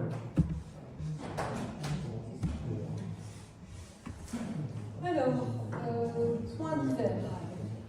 On a reçu un représentant de l'UM, Anaël et moi, pour compléter cette histoire d'extinction ou non des lampes. Alors, ce qui est certain, c'est qu'il va falloir au niveau de la rue des Peupliers enlever, il y a encore des boules. Donc il reste 7 boules, je crois, au niveau de la rue des Peupliers, et ça, de toute façon, ne sera plus autorisé d'ici 2025. Donc c'est des rues prioritaires à passer en LED, parce que ce serait dommage de ne pas passer du LED. Donc voilà. Après, comme je vous l'avais déjà dit au conseil où le sujet avait été évoqué, donc l'UM nous avait facturé déjà la possibilité de couper le courant. Il fallait, on a 7 Pardon ? Un devis, oui. Il nous avait facturé combien ça nous coûterait. Voilà. Combien ça nous coûterait si on faisait une extinction, voilà. Et donc, on avait, donc je vous l'avais déjà dit, il y a 7 armoires, et ça nous coûtait à peu près 3 500 €. Alors, on avait eu des informations diverses. Anaëlle avait notamment été en formation à la métropole, où la personne qui se chargeait de la formation ne recommandait pas de faire coupure-extinction sur des LED. Le commercial de l'UM dit qu'ils n'ont pas eu plus de soucis dans les villages où on faisait coupure-extinction sur des LED. Donc voilà, après, il n'y a pas beaucoup non plus de recul par rapport à tout ça, donc à voir. Après, on lui a demandé de nous faire plusieurs devis, parce qu'il y a des lampadaires où il faudrait changer toute la tête, et on ne peut pas mettre juste ce qu'ils appellent un rétrofit, donc il faut qu'ils fassent en fait un devis très fin en fonction de tout le village, et sur la rue principale, on se retrouve avec des secteurs où on met un rétrofit, des secteurs où il faut changer les lampadaires, enfin c'est pas si facile que ça. Et on est surtout en train de travailler sur la possibilité d'avoir une subvention par le fonds vert, qui est un nouveau fonds de subvention qui a été mis en place par le gouvernement, mais c'est un texte qui est vraiment très très compliqué, et il y a une information qui sera demain soir pour les maires par la préfecture, parce que vraiment on n'y comprend rien, on ne sait pas si c'est et ou s'il faut seulement une condition, s'il faut que toutes les conditions soient réunies, c'est pas simple. Donc une fois que j'aurai tous les tenants et les aboutissants de ce dossier, on reviendra sur la décision à prendre. Et donc on n'a toujours pas de devis? On n'a toujours pas de devis. On a le devis en cas d'extinction complète, donc 7 armoires, ce qui nous coûterait 3 500 € d'investissement. Si on décide de faire maintenant une extinction complète et que par la suite on repart sur des LED, on pourrait par exemple la baisser seulement à 10% de luminosité dans les lotissements, ça veut dire qu'on a mis 3 500 €. Non, mais c'est justement, on attend les devis depuis mi-octobre pour comparer ça. Voilà, moi je ne peux pas faire les devis à la place de l'UL, ils sont submergés par les demandes, et c'est sûr que quand les cuisines, c'est certainement pas leur chantier. Je conçois que vous ne puissiez pas tout faire, mais c'est pour ça aussi qu'il y a une commission de travaux. Non, mais c'est pas la commission nous-mêmes, c'est le UM qui sont disponibles. Qui n'est pas capable de nous. Non, mais vous voulez dire que depuis le 18 octobre, personne n'a été capable d'avoir un rendez-vous à l'UM? Mais c'est fait. Et vous dites que vous venez à peine de le voir. On l'a vu pour la deuxième fois. Et il vient de nous dire qu'en fait, il faudrait refaire une étude sur tout le village. Parce que par exemple, à la Pommeraye, c'est comment il appelle ça? Des maroutiers, voilà.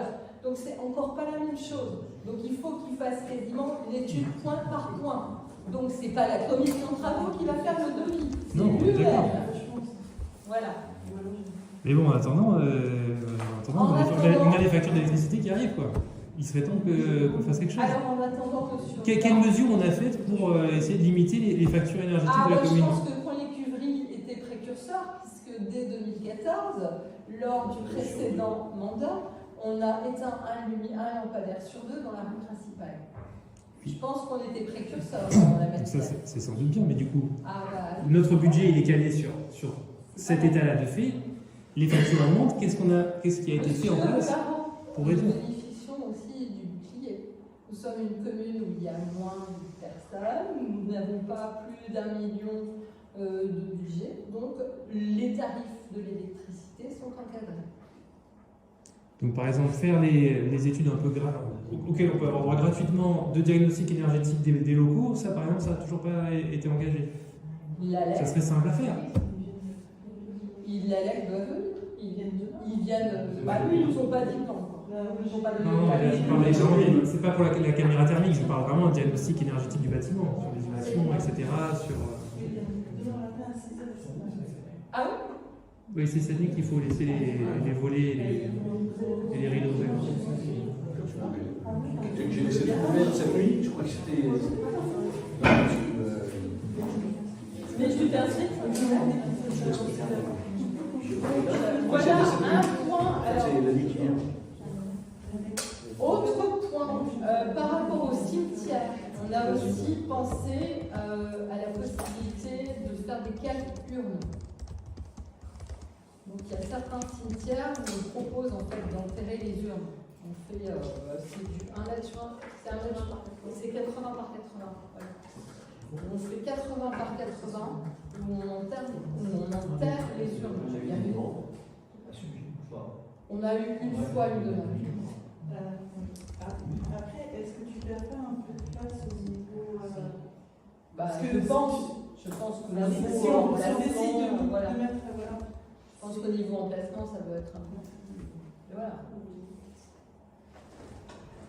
Après, c'est dans l'air du temps. Oui, ça se fait de plus en plus.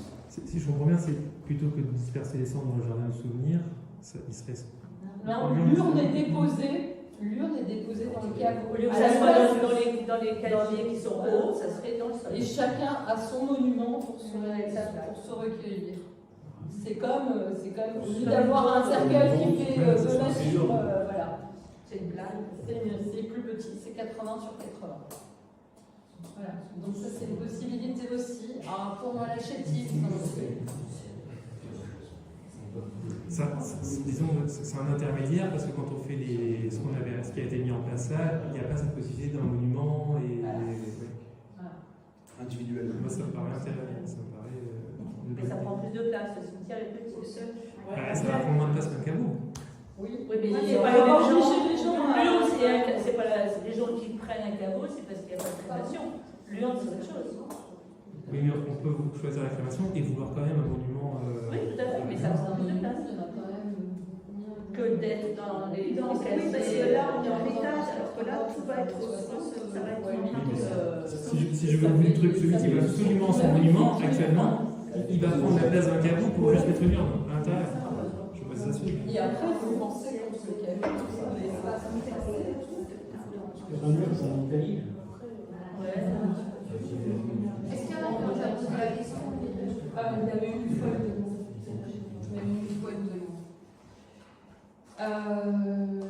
Est-ce qu'il y a. Alors, point divers, Alors, est-ce que ça vaut le coup? Parce que là, encore une fois, si c'est pour demander des devis, pour demander des devis, moi je vois pas l'intérêt de faire travailler des gens dans le vent. Du coup, il fallait mettre la délibération. Est-ce que ça peut être intéressant? Si ça avait été dans les propositions, j'aurais dit oui, ça répond sans doute à un besoin. Après, il faut peut-être refaire un point sur l'implantation du cimetière par rapport aux urnes qui sont placées, les espaces qui restent, par rapport à ce que... Parce que bon, on a fait l'aménagement paysager qui prend déjà de la place. Ouais. On a les urnes de la voie de le cimetière traditionnel, voir si on a encore la place pour la Si on a de la place et faire peut-être regarder si ça peut... Bon, on va demander en même temps sur les devis. Oui, parce que tu as la même préparation, finalement.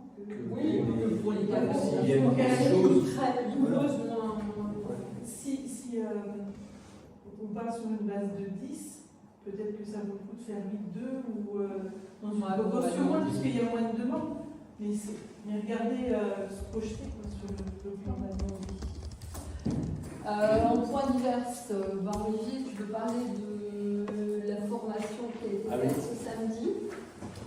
Oui, samedi, il y a une formation qui a été dispensée par... les premiers répondants. Dans le cadre de l'opération des premiers répondants, il y a une formation sur le secourisme, le PSC1 qui a été dispensée. Il y avait 10 personnes qui étaient présentes, qui ont bien apprécié. Je rappelle, c'est suite à la présentation que nous avait faite la jeune fille il y a plus d'1 an maintenant. J'ai plus le nom de l'association. Le matériel a été installé peut-être en septembre, mais aujourd'hui on ne peut pas aller plus loin dans la mesure où ils n'ont pas le site internet ne fonctionne pas.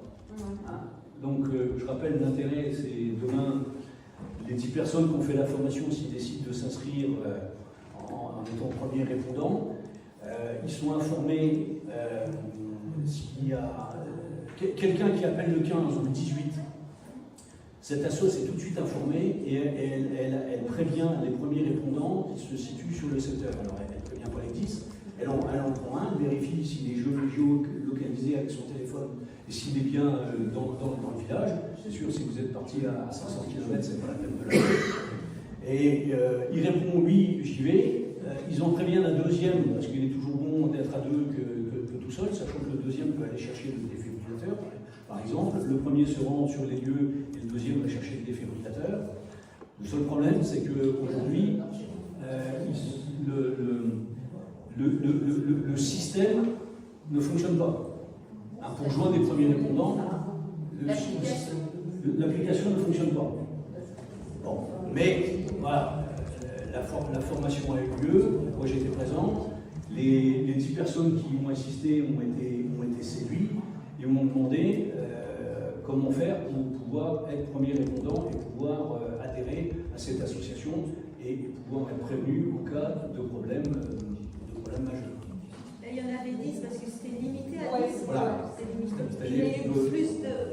Il peut pas prendre plus de 10 personnes. Et est-ce qu'il y a eu plus de demandes? Est-ce que c'est envisagé d'en refaire une? Non, il n'y a pas eu beaucoup plus de demandes et c'est pas formellement envisagé de le refaire sous cette forme, puisque pour la première formation, elle avait été offerte par l'association des premiers répondants, mais sinon c'est payant.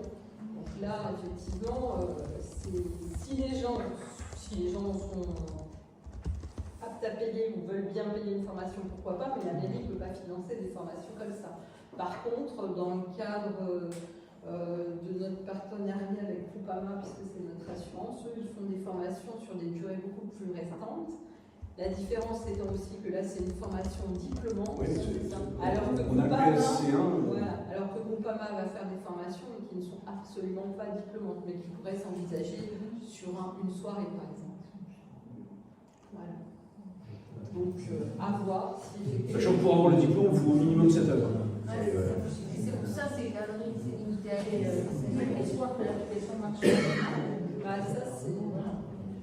On a déjà eu du mal à avoir le matériel parce qu'ils étaient en rupture.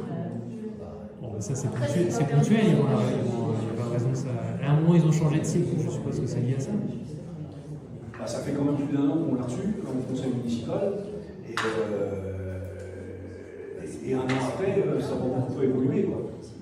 Pas de notre fait, mais.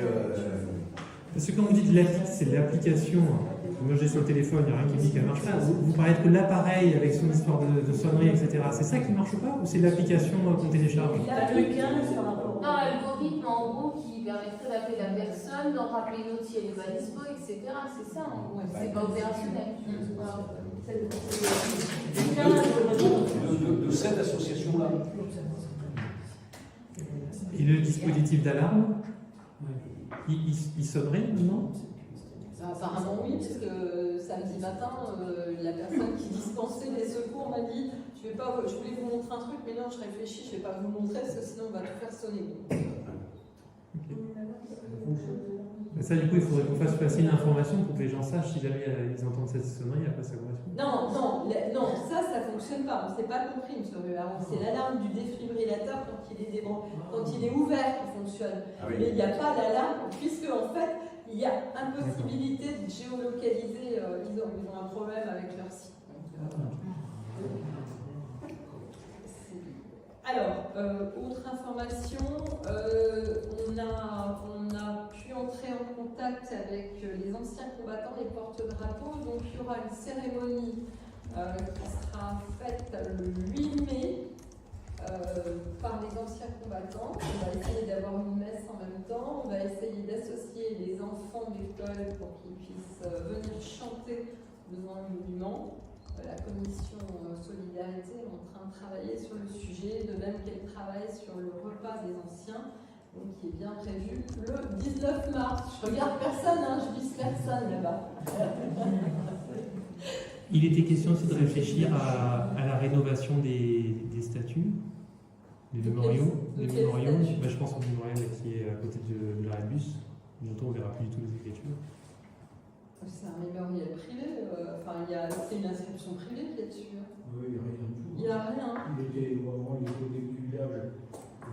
C'est absolument pas un monument mort ou quoi que ce soit. Pour moi, il est lié à la Première Guerre. Non, c'est un calvaire tout simplement. Il était en face de chez quoi?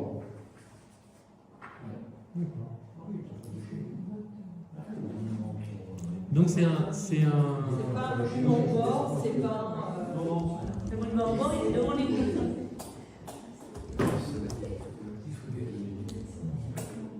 Bon, et alors, dernière information, Monsieur Colanieri, donc le promoteur du groupe CIC Immobilier, m'a demandé de donner lecture du mail qu'il m'a envoyé. Donc, bonjour, je vous donne lecture en intégralité. Je reviens vers vous concernant notre dossier situé au cœur de la commune de Coin-les-Cuveries. Il me semble important de vous faire part de ces informations au vu des problématiques rencontrées depuis maintenant plusieurs années avec M. Ruaro. Je souhaite vous informer que l'administration a régularisé notre dernier permis de construire modificatif 4, reprenant l'ensemble des modifications apportées sur ce programme et qui n'a fait l'objet d'aucun recours devant le tribunal administratif de Strasbourg, et ce, malgré la demande de recours gracieux enclenchée par M. Ruaro. L'administration n'ayant pas donné suite, M. Ruaro n'a pas porté ce dossier devant le tribunal administratif de Strasbourg. Notre permis est donc purgé de tout recours, comme le permis de construire initial. Vous pourrez le constater sur l'attestation émise par le tribunal administratif 6 juin. Cela clôture définitivement de nombreuses discussions visant à nuire à notre projet. Monsieur Ruaro sera poursuivi à notre demande devant les tribunaux pour recours abusif. De plus, l'administration a classé ce projet en zone B1 Pinel, ce qui permettra à nos clients de défiscaliser dans les mêmes conditions que la commune de Metz. Il me semble important de vous faire part de ces éléments car à présent les dires de M. Ruaro visant à nuire à ce projet et à nos clients sont définitivement clos. Le recours qu'il a déposé sur le permis modificatif numéro 2 est toujours en instance. Le jugement devrait nous être... Moi je fais lecture de ce qu'on nous demande. Quelqu'un peut vous écrire n'importe quoi et vous allez en donner lecture? Non mais franchement, vous êtes la mère. Je ne peux pas débattre sur le sujet. Vous me reprochez de ne pas donner connaissance... Non mais vérifiez un minimum ce que vous lisez, disez pas des bêtises quoi. Non, mais vous demandez de ne pas donner suffisamment... Vous me reprochez de ne pas donner suffisamment d'informations à mes élus. Non mais là, vous lisez quelque chose qui me concerne, vous auriez pu m'envoyer et qu'on ait un débat avant là-dessus, c'est n'importe quoi ce que vous faites. Monsieur Colanieri. Non mais vous demandez l'autorisation. Non mais c'est n'importe quoi. Vous dites qu'il est purgé de tout recours, et vous dites qu'il y a un recours contre le permis numéro 2, et c'est la mairie qui a dans le recours. Donc vous le savez qu'il y a un recours. Le jugement devrait nous être communiqué dans les mois qui viennent. Cependant, quelle qu'en soit l'issue, ce permis sera retiré par nos soins, puisque le permis de construire numéro 4 englobe la totalité des modifications. Mais non, pas sur la voirie, mais vous le savez, c'est vous qui faites des arrêtés sur le permis. Mais arrêtez de dire n'importe quoi. Être conforme à la réglementation en vigueur, comme nous le faisons depuis maintenant 22 ans. Je souhaite préciser que toutes les modifications qui ont été apportées à ce projet ont été faites avec l'accord de Metz Métropole, de la commune, dans un objectif commun de réussite. Nous avons informé l'ensemble de nos clients de ces bonnes nouvelles, ce qui va nous permettre de redémarrer les travaux de notre chantier prochainement. Oui, très prochainement, comme d'habitude. En effet, malgré des problématiques liées aux entreprises actuellement, et notamment suite à ce que nous vivons tous concernant la flambée des matériaux et les pénuries de main-d'œuvre, M. Ruaro a causé un tort indéniable à notre projet et à nos clients. La somme qui lui est demandée en réparation concerne un montant d'environ 1 million d'euros. Ah ben alors, c'est nous tout. irons jusqu'au bout. C'est tout, mais allons jusqu'à 8 millions. 1 million, c'est trop peu. Pour que notre demande d'indemnisation aboutisse. La procédure concernant les propos diffamatoires de M. Ruaro... Allez, propos diffamatoires. Allez, ça a été jugé, ça, propos diffamatoires. Il y a une appel. Elle était mal placée pour en parler. Non mais l'appel, il est sur une procédure civile dont vous avez eu copie de la procédure. Arrêtez de dire Notre entreprise a été créée en 2001 2001. Elle fête cette année sa 22e année d'existence. Bon anniversaire, monsieur Colaneri, de la part de la mairie, avec tous vos Elle amis. sera là encore pour un minimum de 22 ans. Mais c'est quoi ce la réforme des retraites en cours. C'est quoi ce cirque? C'est la de temps. Le courrier, j'ai pas 7 du 2, donc aujourd'hui, aujourd'hui. 16h59. C'est ça, donc vous recevez un truc, vous vérifiez rien. Donc vous êtes maire, vous avez signé les arrêtés de permis de construire.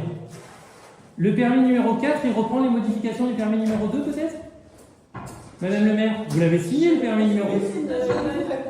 Mais tu parles de quelle voirie? Donc vous lisez quelque chose que vous savez être faux et vous voulez même pas le contredire. Non, vous préjugez que je le pense et que je le sais faux.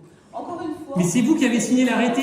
C'est un de vos jugements, monsieur Muller. Mais répondez-moi. Vous avez signé. Est-ce que l'arrêté, le permis numéro 4, reprend les modifications du permis numéro 2? Je ne vous répondrai pas, vous me fatiguez. Et moi, je voudrais que tu me communiques par le biais de la mairie la liste des méfaits que j'ai commis. Qui, toi? Bah oui, moi, en tant que membre du conseil, c'est ce que tu mets sur ton Facebook. Quoi?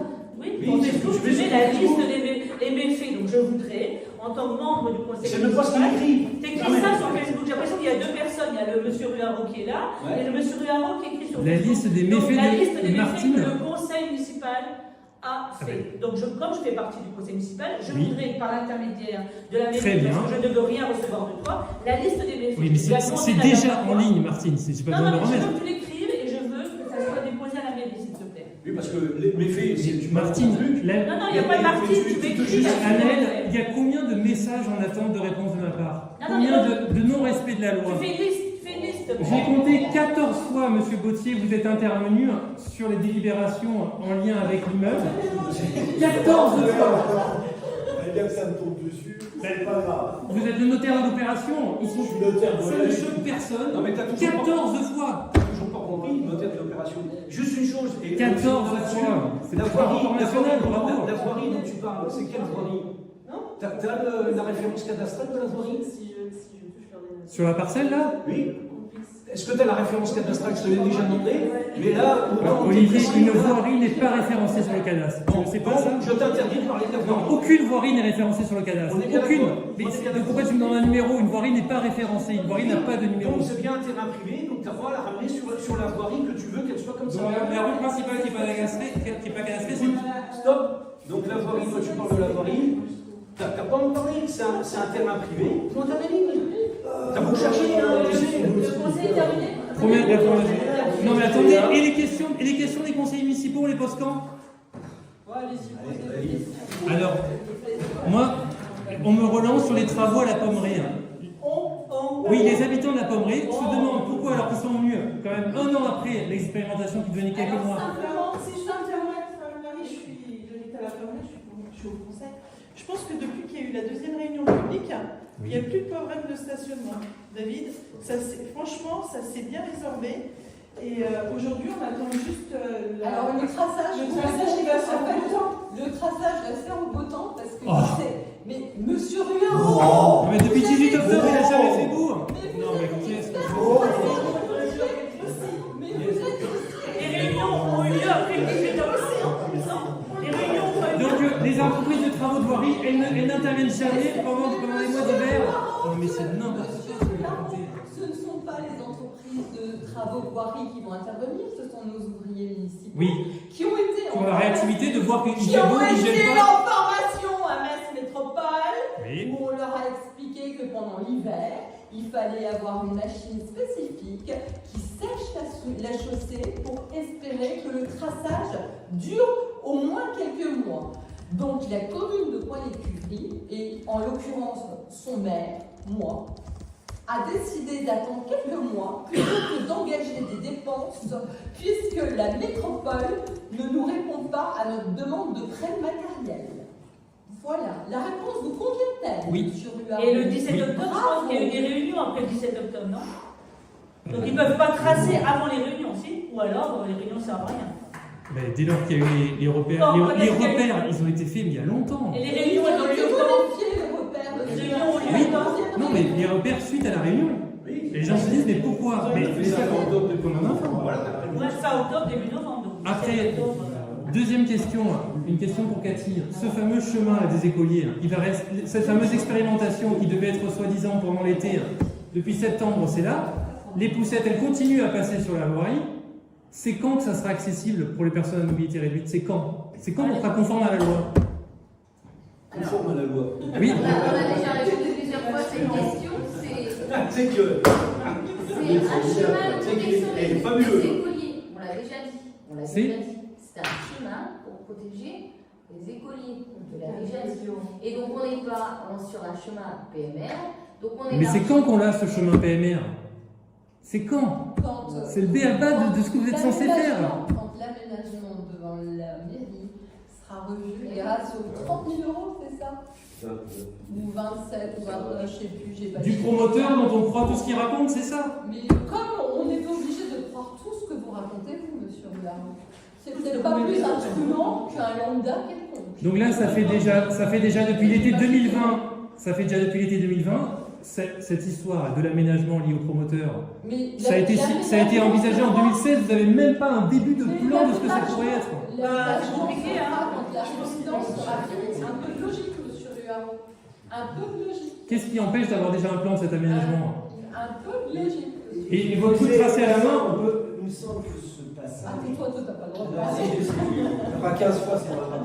Il me semble que ce passage qui est mis en place aujourd'hui, il n'y avait rien avant, pas du tout. D'accord. Et que s'il y avait eu un effort de la commune de faire au moins ça, il n'y aurait toujours rien du tout. Et ça ne serait même pas envisagé, et qu'il n'y aurait rien d'obligatoire de le faire. Et c'est à la commune de le faire, Régis. Mais bien sûr que si, c'est obligatoire. L'accès des bâtiments publics, des installations. Une école et une mairie ne doivent pas être accessibles aux personnes à mobilité réduite.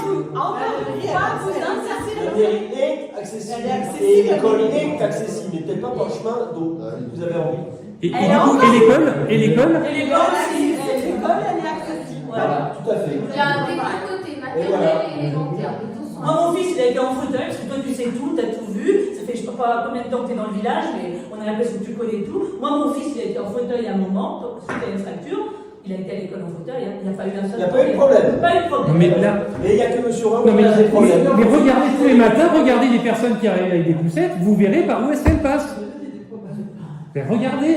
Et elles n'ont pas à passer sur la chaussée, c'est la mairie qui est responsable de ça. Alors évitez de vous garer devant l'école aussi. Ouais, et puis, voilà. Commencez par donner le bon exemple avant de donner des leçons à tout le monde. Je vous l'ai déjà dit et je vous le répète encore. Oui, c'est ça, je me garde dans l'école. Bah, bien sûr. Moi qui amène mes enfants à pied, c'est ça. Ah bah, si c'est vous. Donc la mairie est tenue d'avoir un cheminement piéton, 1m40, 1m20 s'il est libre de part et d'autre. Non, la mairie est tenue d'avoir un cheminement piéton s'il y a un nouvel aménagement du trottoir qui se fait. Non, ce n'est pas la même réglementation. Là, on parle de l'accès des bâtiments recevant du public et des installations ouvertes au public, comme sont les aires de jeu et le stade. Le stade et l'aire de jeu en vert, ils doivent être accessibles. Non, le stade n'est pas accessible aux personnes à mobilité réduite. Mais on l'a déjà expliqué. Mais ça sert. Mais pardon? Non, Régis m'a expliqué que ses enfants se débrouillaient par la porte et que tout le monde peut passer par là, tant pis pour les autres. Le principe de M. Ruaro, c'est pas de proposer quelque chose, c'est de mettre les autres en échec. Mais non, mais je vous dis, faites un cheminement d'1m40, pardon, là ici c'est 1m40. Les travaux vont finir quand? Les travaux de quoi? Les travaux. C'est à Galis. Moi, je sais pas combien de temps il leur faut pour creuser entre. Mais renseignez-vous, vous êtes maire du village. C'est une question. Et en fonction de ce qu'ils trouvent, parce qu'ils raccordent quand même. Je suis maire du village. C'est bien que vous en souveniez de temps en temps. Oui, c'est pour ça que je vous écris en tant que maire et pourtant vous répondez pas. Mais je continue. C'est bien que vous en souveniez. Ils raccordent des particuliers sur des travaux, des canalisations. Oui, ils ont forcément un planning de travaux. Vous pourriez savoir le planning de travaux quand même. Il se trouve que chez les particuliers, il y a des fois des choses qu'on ne maîtrise pas. Oui, c'est un planning de travaux. Ah, il y a quand même des choses. Mais une élue vous demande c'est quoi la date d'échéance, vous êtes censé répondre quand même là-dessus. Ah, moi, je peux te répondre. À Louvigny, le syndicat des eaux avec Veolia et puis je ne sais plus quel prestataire a fait des travaux sur les canalisations. C'était prévu, tout était. Seul problème, c'est qu'ils ont rencontré, quand ils ont creusé, Ils ont rencontré des roches qui... Oui, mais ça fait partie des aléas. Ils ont mis 3 mois de plus. Mais oui, alors, ça je sais fait bien qu'il y a des intellectuels qui prévoient tout, parce qu'ils font plein de réunions, ils se réunissent, ils font des brainstorming, et ils se réunissent, et puis ils font un compte rendu de la réunion, etc. C'est les mêmes. Olivier, quelqu'un intervient chez toi. Tu as bien envie de savoir la durée du travail. Monsieur Ruaro, est-ce que vous pouvez laisser les autres s'exprimer sans les interrompre? Nous sortent des prix bien qui ayant fait des brainstorming, étant des gens intellectuellement supérieurs à tous les autres, qui nous sortent quand il y a des projets qui sont faits 10, 20, 30, 40, 50 millions de surplus. Parce que, voilà, hein, c'est comme ça qu'ils font. Mais en tous les cas, ils ont prévu quelque chose, mais c'est pas comme ça la vie. Donc, il est prévu. Mais il faut bien un estimatif. Là, par exemple, notre estimatif de la crèche, il serait temps de le revoir. Parce que c'est sans doute plus de 300 000 euros. Ah oui, c'est au moins 500 000. Mais je sais pas, mais il serait temps de savoir si on est censé investir après dans un périscolaire. Il serait temps de se les travaux là, d'accord? Oui. Il serait peut-être temps que tu arrêtes de faire en sorte que le projet se fasse pas. Non, alors, le projet ne se fait pas à cause de mes recours. Dis-moi ce que toi tu as fait pour que la résidence et la crèche puissent se faire. Quel projet, qui est un des projets de l'équipe municipale. Qu'est-ce que tu as fait, toi? Je n'ai moi rien à faire là-dessus. On est bien d'accord. Oui. C'est pas dans mes compétences. Moi, ce que j'essaie de faire avec mes démarches, c'est que cette voirie, je considère comme du domaine public parce qu'elle dessert l'aire de jeu, etc. Le domaine public, il est inaliénable, premièrement. Deuxièmement, la délibération qui a décidé la vente des terrains, elle est pour moi illégale à cause de la participation d'un membre intéressé. Ça, c'est une démarche administrative que la commune devrait entreprendre. C'est pas lié à la plainte au pénal, c'est la commune qui est censée entreprendre une démarche administrative.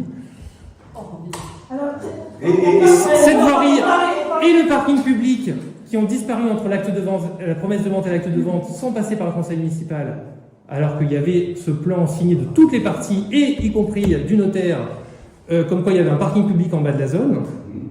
Ce parking public, il a disparu. Ça, c'est Mme Kunz qui l'a dans le permis modificatif numéro 1, qui a entériné que ce parking public disparaissait. Le chemin qui a la posé. Mais je me bats moi pour cette voirie. Il y a quelqu'un qui l'a utilisé. J'ai un souci au niveau du chemin de la Pommeraie. Le chemin qui est fermé par une chaîne, il a été utilisé, je ne sais pas par qui, parce que c'est un chemin communal, enfin c'est une parcelle communale, hein, et il a été utilisé, il a été défoncé, je ne sais pas par qui, mais en tout cas, personne n'est jamais venu me voir en mairie en me disant je me suis permis, déjà rien que ça, hein, ça aurait été pas mal, je me suis permis d'emprunter le chemin de la commune. Je l'ai défoncé, je vais le remettre en ordre. Et j'ai sali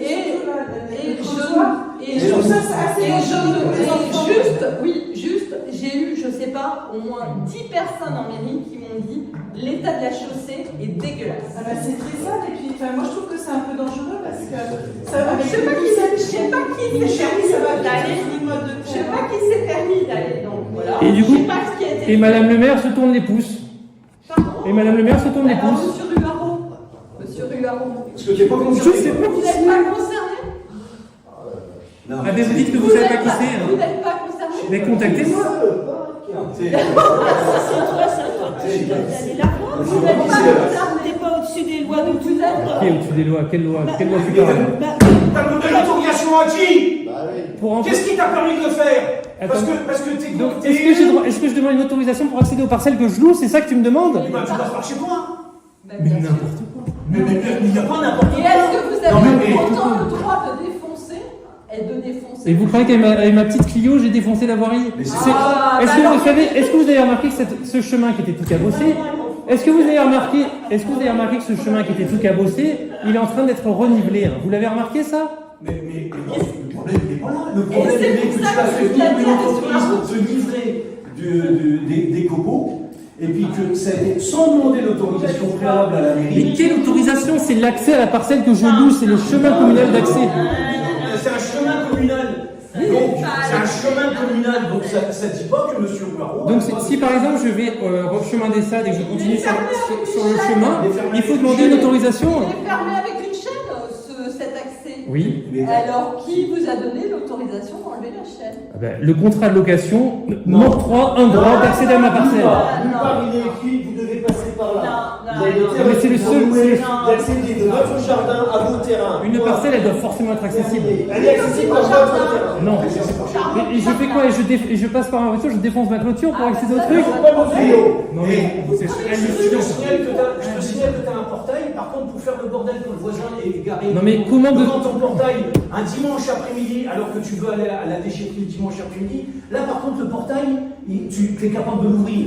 Mais par contre là quand il faut te livrer des coteaux dans machin, là le mais portail, comment je l'ouvre de l'autre côté? Comment j'accède à la parcelle de l'autre côté? Et on y va.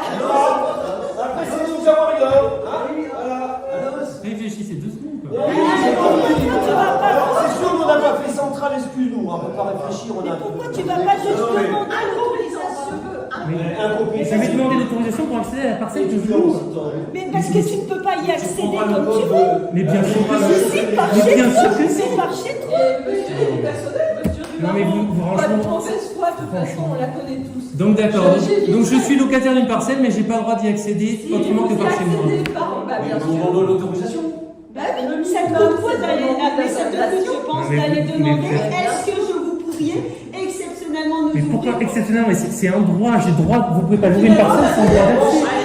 Vous n'avez pas le droit. De toute façon, on en revient toujours aux mêmes choses, monsieur Ruland. Madame la maire, je vous ai écrit. Les plans, et nous les mauvais. Pourquoi est-ce que la mairie met ses affiches par-dessus les miennes sur un panneau d'affichage d'opinion? Pourquoi la mairie transforme... Pourquoi madame la maire... C'est un panneau d'affichage d'opinion. Alors, monsieur Ruaro, pouvez-vous me citer l'arrêté qui régit le tableau d'affichage? Oui, volontiers. Alors allez-y, je vous écoute parce que là aussi on va arriver dans le PV. Ce panneau... Vous pouvez le mettre dans le PV. Ce panneau-là, il est réservé à l'affichage d'opinion et aux associations à but non lucratif. Là maintenant, c'est carrément... il y a des annonces privées pour vendre de véhicules. Alors, vous me laissez parler? Oui. La dernière affiche que vous avez mise, oui. C'était sur le PSC1. Le quoi? C'était sur la formation PSC1, les inscriptions à l'école. Donc vous allez m'expliquer où est l'opinion dans cette chose, où est l'association dans cette chose. Vous avez mis les informations de la mairie. Les informations de la mairie, effectivement, n'ont pas à être transmises là-bas. Vous les avez mises, on continue. À ma manière, non. Non. Et en plus des informations pourquoi je le mets là-bas? En plus des informations fausses, puisque les informations sur le PSC1, vous les avez mises en disant aux gens allez vite vous inscrire en mairie, alors que les inscriptions étaient déjà fausses. Donc je vous saurais gré de ne pas relayer des informations quand on ne vous demande pas de le faire. De même que madame... Mais vous n'avez pas à me dire ce que je mets sur un panneau d'affichage d'opinion. C'est pas une opinion. Ce n'est pas une opinion. Mais c'est une expression. Ce n'est pas une opinion. Alors... Mettez toutes les saletés que vous mettez sur notre compte, on a l'habitude. Mais vous les arrachez aussi. On les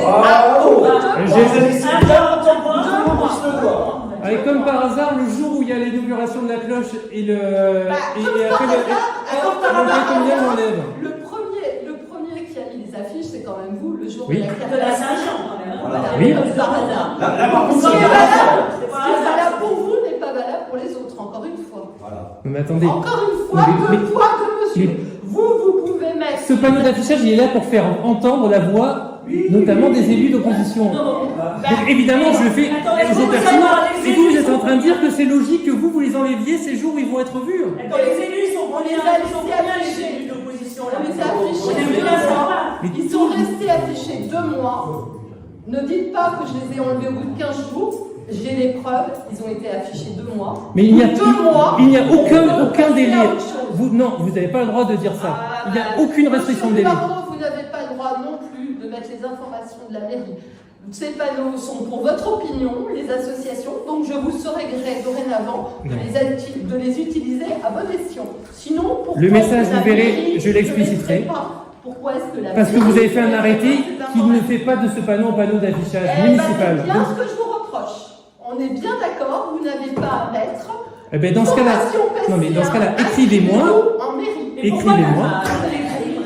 Non mais la mairie n'a pas le droit de mettre ses affiches sur ce panneau. Vous n'avez pas le droit de mettre autre chose que des affiches concernant votre opinion ou votre association. Donc respectez, l'arrêtez. Mon opinion, c'est que la mairie communique très mal sur les événements et que du coup, c'est mon opinion, ça vous regarde pas, c'est mon opinion. La mairie communiquant très mal. Eh bien, écrivez-moi, je vais refaire mon affiche dans ce sens-là. Donc, je redis ce que je vous ai dit. Mais vous m'enlevez des affiches sans m'expliquer la raison. Et il veut qu'on travaille ensemble. Non, je ne veux pas que vous travailliez ensemble, je veux avoir les informations auxquelles j'ai droit. Christine, j'ai jamais dit que je voulais travailler. Tu veux bien travailler. Par contre, dans les commissions, la commission vient de représentativité. Oui, je ne veux plus travailler avec vous. Et donc, les élus d'opposition, qui sont ces élus d'opposition? Parce que c'est bien de savoir qui est dans l'opposition quand même. Donc, tu dis les élus. Vous êtes combien dans l'opposition? C'est l'affichage d'opinion politique, c'est même des choses. Les élus, tu as parlé des élus d'opposition. Oui. Combien d'élus sont dans l'opposition? Moi, je me compte au moins un. Donc, un élu. Voilà. Après, il parle pas pour l'instant. Tu vois, tu nous reproches de faire parler. Vous faites parler des autres. S'il y a 3 personnes dans l'opposition, mais c'est bien de savoir qui est dans l'opposition. S'il y a une personne, des élus de l'opposition. Donc vous allez l'enlever ou pas votre affiche sur le panneau? J'affiche par-dessus ou pas? De temps en temps, par contre, je vous serais gré de nettoyer le panneau. Aussi. Parce qu'en fait, c'est le panneau du Haron. C'est le panneau du Haron. 3 500 € pour monsieur du Haron, comme ça au passage. N'importe quelle association peut utiliser, et c'est faux, il y a eu très souvent d'autres affiches que les miennes. Oui. Ça fait combien par mois? Je reviens depuis 20 ans.